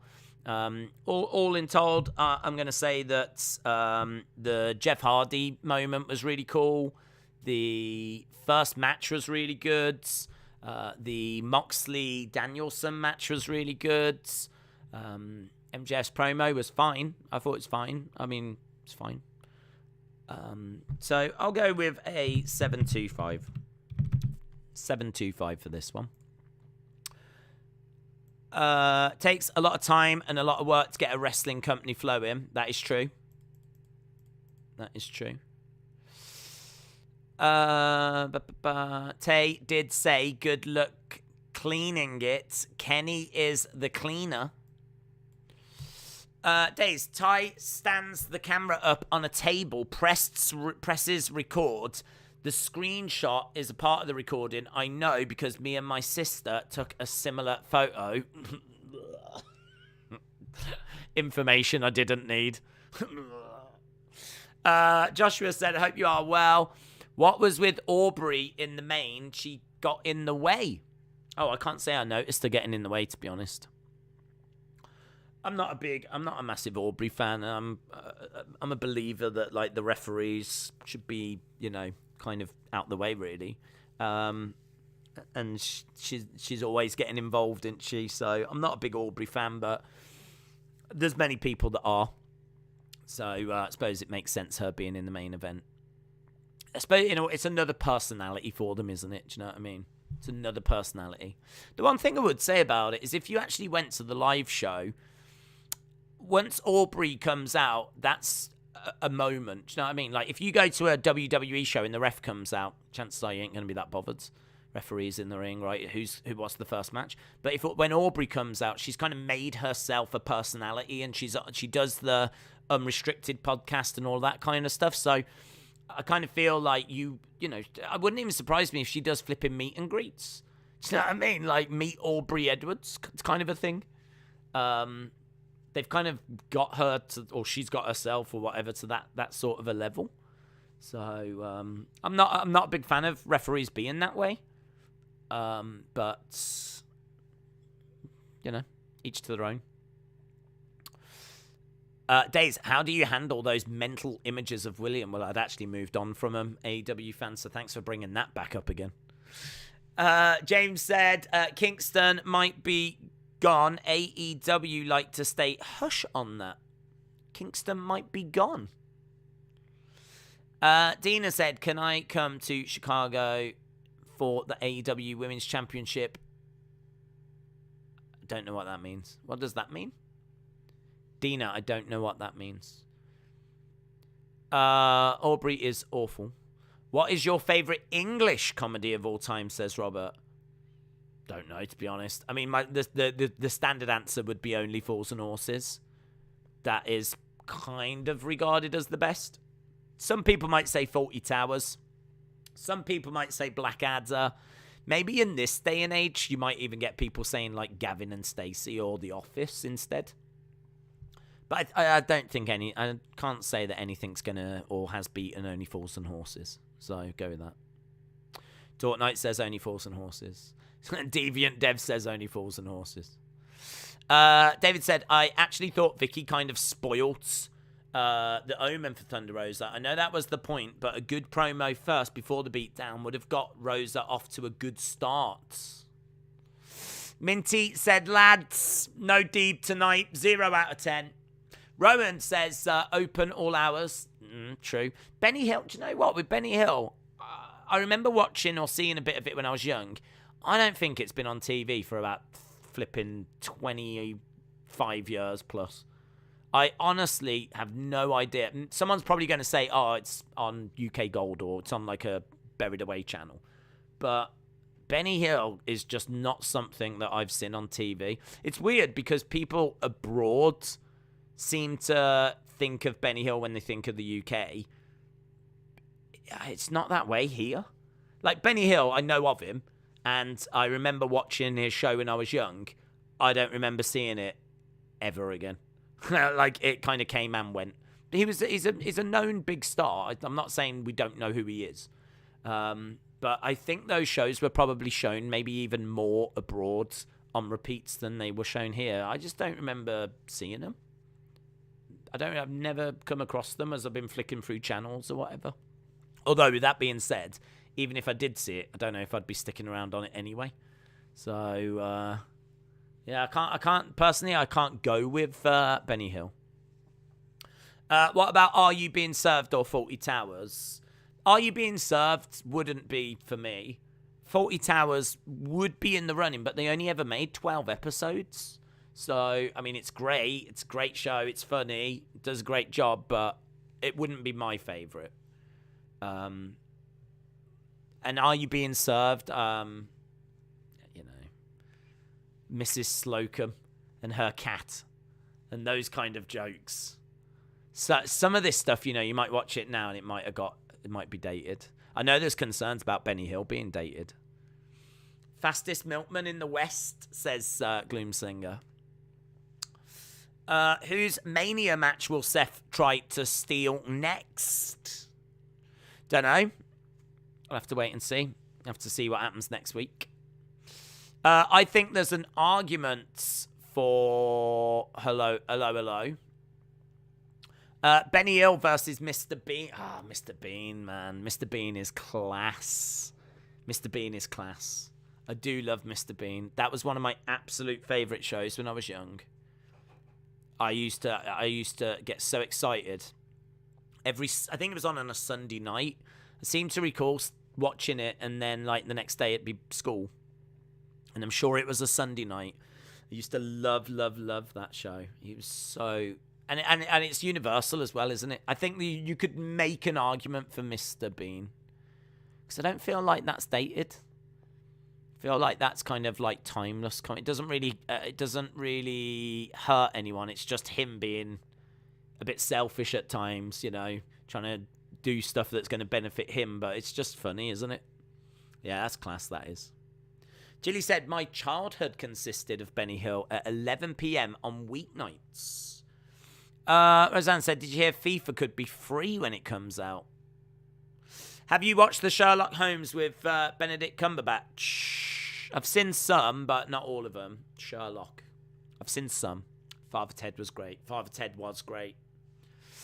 BBC America should show Blake's 7. What did you think of Coupling? As an American, I loved it. They tried an American version, but it didn't last. Didn't really watch it, to be honest. I didn't really watch it. It struck me whenever I did see it as a British comedy that was trying to be American. It was sort of a bit like Friends-ish. It was about a group of friends, wasn't it? But, I mean, it wasn't... It was kind of done in a British way. And... yeah, I mean, like, there was another one. I mean, like, there's Not Going Out that's also about a group of friends, which that doesn't really grab me either. There's some really, really good British comedies. Some really good, and there's been comedies about pretty much anything and everything. I mean, Dad's Army about the Second World War, and Are You Being Served is about a department store. The Office is about an office. Men Behaving Badly was about a couple of lads that, you know, who were just sat at home. So there's been some like really good British comedies, quite varied. But I genuinely don't think anything beats Only Fools and Horses. I really don't think anything beats Only Fools and Horses. If you're in America and you've never seen it, you should try and watch an episode and see what you think of it. It might look a bit dated now because it's from the 80s. So you do have to bear that in mind.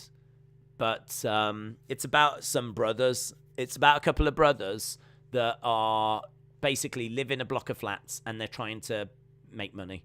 So they're constantly buying and selling things. And sometimes the things they buy and sell are just absolute rubbish. And that's where some of the humour comes from. Or sometimes they do some jobs to try and make some money and it goes wrong. You know, the chandelier scene is classic. I mean, like, there's this scene where to make some money, they decide they're going to clean chandeliers.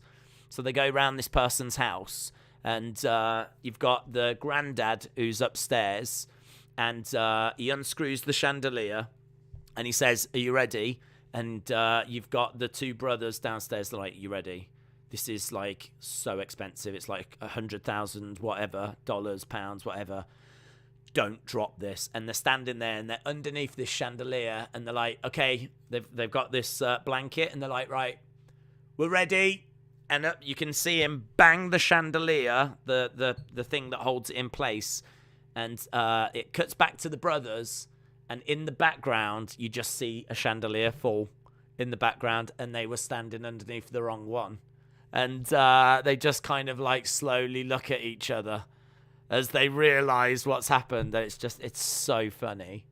And that's the kind of humour you get with like Only Fools and Horses. It's brilliant. Daniel said, what did you think of the name for Regal's faction, the Blackpool Combat Club? Well, to be honest, I didn't hear him say it. And I saw someone write it in the Fight TV chat. And I was like, oh, someone's written Blackpool Combat Club. That's fun. And then they were like, no, that's what it's called. I was like, what? And I kind of like it. I mean, Blackpool Combat Club kind of sounds like the place you would go to learn MMA if you was in the Blackpool area. So I kind of like it. I kind of like the idea of them being named after that. I'd definitely wear some Blackpool Combat Club t-shirts. That'd be like, I'd like to see some of the design. I'd like to see the logo. I'm guessing they'll have the tower on the logo. If you don't know what Blackpool looks like, let me just get a picture of Blackpool. We showed some Blackpool rock earlier.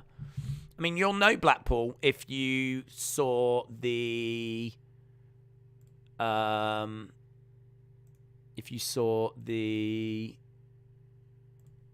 takeovers from Blackpool, then you would know what Blackpool was, because they showed loads of images of Blackpool. I actually went to Blackpool a few times to go to those shows.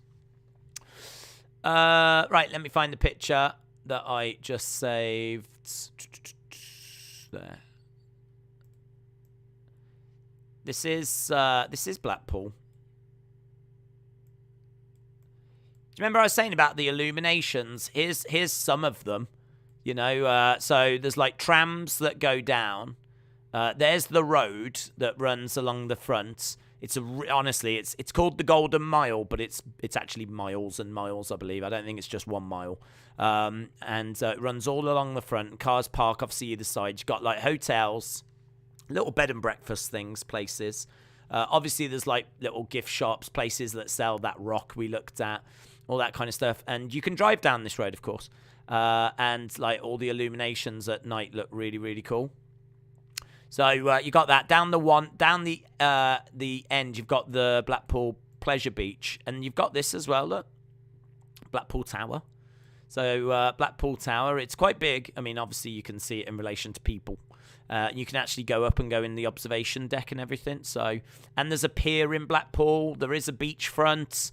It's a bit cold at times. It's in the more northern part of the country.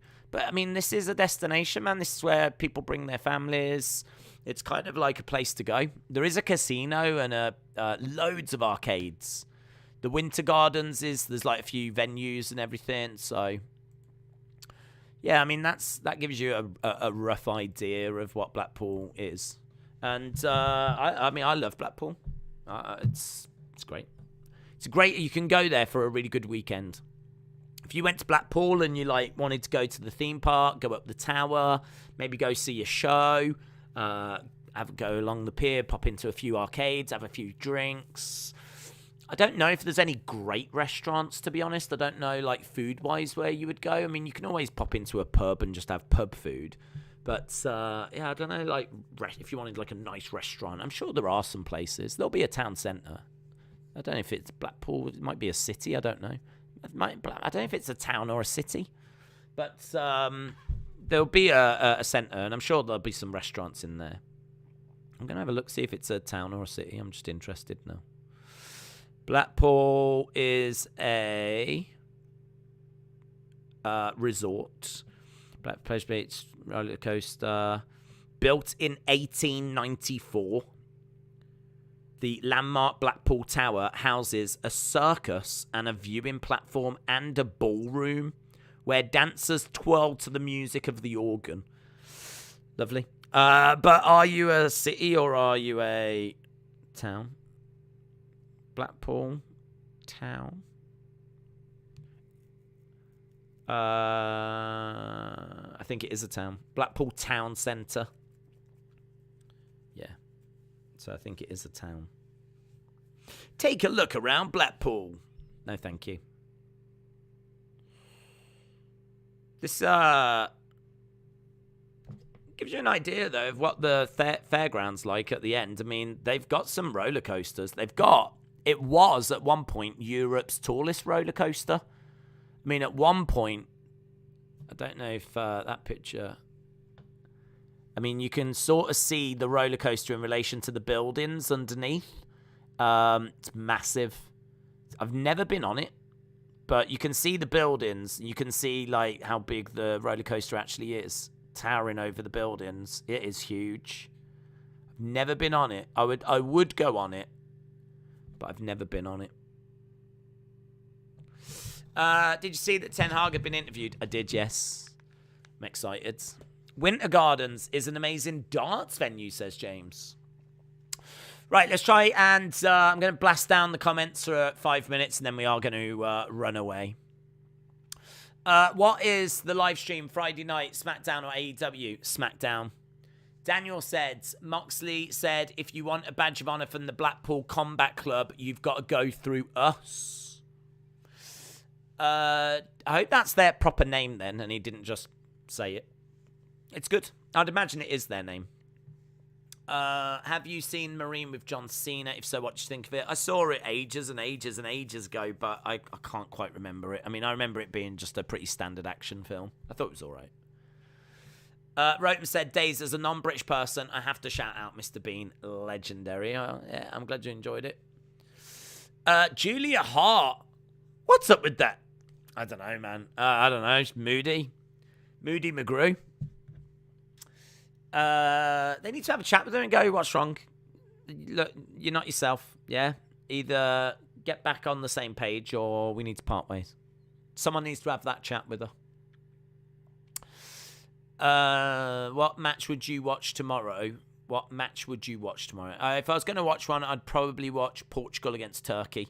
Turkey underwhelmed at the Euros. Expected more from them. But I think, they've got players that can hurt teams. And imagine if they knock Portugal out. I mean, imagine if they can knock out Portugal and Italy. Turkey could be... I don't see North Macedonia doing it, but Turkey could be a bit of a dark horse. But I did say that at the Euros, and then they absolutely bombed. So, I will go with... I'll go with Portugal getting the result there. Are you doing Hall of Fame or Rampage? Hall of Fame. Taker's going in. It's a no-brainer, is it? I mean, I'm sure Rampage will have something juicy on it, but it's WrestleMania weekend. SmackDown, Hall of Fame, Stand and Deliver, WrestleMania 2 nights. Those are going to be the priorities. Mrs. Brown's Boys beats Only Fools and Horses, says Rose Ann. Coming soon, Tourist Days. Yes, I'll take you all around the sights. I'll show you all the sights of the UK. No problem whatsoever. Maybe Julia Hart needs a Snickers. Brilliant. Who would you like to see be AEW's champion next? I would like to see Serena Deeb. But the main champion, I'll go with... It needs to be a heel, doesn't it? Needs to be a heel. Danielson. I'll go Danielson. I don't know if he is a heel at the moment. I'll go Danielson. Just because I don't care if he's a heel or a face. I think he's their best wrestler. And honestly, there's no guarantee that he will ever win the AEW championship. Just like how there's no guarantee that Edge is going to come back and actually get a championship on his return. So because there's no guarantees of that, I really do... I would like Danielson to have that honor of being an AEW champion. So I'd much rather get it done sooner than later. I'd like Danielson to be an AEW champion, yeah. I just think once he's done, you can look at what he achieved, and I think that having the AEW championship on there would be significant. They might be about to add the tag titles, I really don't know, to Danielson and Moxley. I like that team. I do like that team. I like that group, the Blackpool Combat Club. I'm into it, of course I am, but I'd like Danielson. He doesn't have to be next, though. He doesn't have to be next. I'm not saying, let's throw all this away and have him next. I'm just saying that of anyone that I would like to see be champion, he'd be in there. North Macedonia beat Germany in the group stages, says Deviant. 4 minutes, then we're going to go. 4 minutes, and then we're going to go. The Tribal Chief Roman Reigns goes one-on-one against High Chief Peter Maivia in this week's Clash of Champions, says Alex. Sports Entertainment Days, says Mark. Dawn Knight said, can I just say life without football is nowhere near as good as with it? Been bored without any footy, says James. Channel Name said, have you ever met any member of what? The Spice Girls? The Royal Family. Yeah, I met the Queen. I mean, I didn't meet her. I've never actually met one and shook them and looked them in the eyes. But I have been to Dudley Castle and the Queen was there. So I've seen her and been in a very close proximity to her. I did the same as well with Princess Diana. So she actually came to Stourbridge to open a local hospice. And as you can imagine, everyone was like lining the roads and as she arrived and everything. So yeah, I saw her, but again, it was only like from a distance. So I've never actually like bowed, curtsied, or done whatever. Do you know what I mean? Have you always been a Danielson fan? Oh no, I've always I wasn't aware of him when he was in Ring of Honor. To be honest, I was probably paying more attention to Nigel McGuinness when Ring of Honor was on, but anyone else that was down there, they were just names. They didn't mean anything to me, you know, CM Punk or whatever. It didn't mean anything to me. I wasn't watching Ring of Honor. So if ever I did get like results from Ring of Honor, I'd only be looking to see anyone that I was aware of. And I became aware of Nigel McGuinness. He was someone I would look for. But yeah, not until he got to WWE was I, into Daniel Bryan. And his first run, really, up until 30, I think is very good. There's a few, obviously, missteps in there, but like Team Hell No is amazing. His feud with The Miz is awesome, and the whole yes-no stuff built into WrestleMania 30. For me, I think was it 4 years, because NXT starts in 2010. WrestleMania 30, I believe, is 2014. So I think it's around about like that 4 year period. I love that time for him. Then like he goes away when he comes back. When he comes back, it wasn't as good. I mean, he tries a few different things. He's like the climate champion, isn't he? The world champion, climate champion. We do get Kofi Mania. Don't forget, he plays a big part in Kofi Mania. So he is, he is still providing. He is still part of stuff. But I don't know. It didn't feel quite the same. It's hard to put a finger on why. But I think now it feels as good as he was really during that time. I feel like we've got, that Daniel Bryan back. So, yeah, no, it's not. I would say I'm more into him now than I was when he was just in WWE. But if you go back to like WrestleMania 30 time, I was really into him then as well. I was part of that Yes-or-Mania movement as well. So,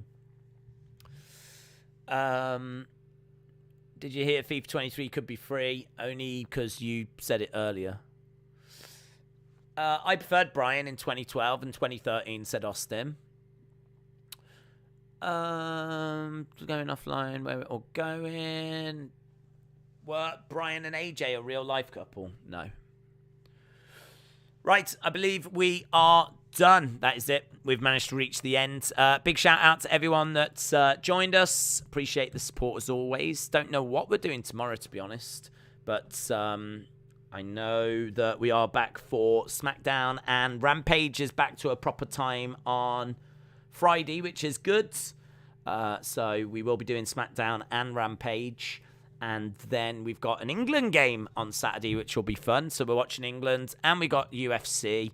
UFC is nowhere near going to be as good as what we had last weekend, but doesn't matter. I'm sure it's still going to be fun. And I don't know if we got on Sunday either. It's so weird not having the Premier League around. I completely agree. It's really weird not having any Premier League stuff around. So, yeah, we'll see. We'll find out. Awesome, guys. Thanks for watching. I'll see you again next time. Bye for now.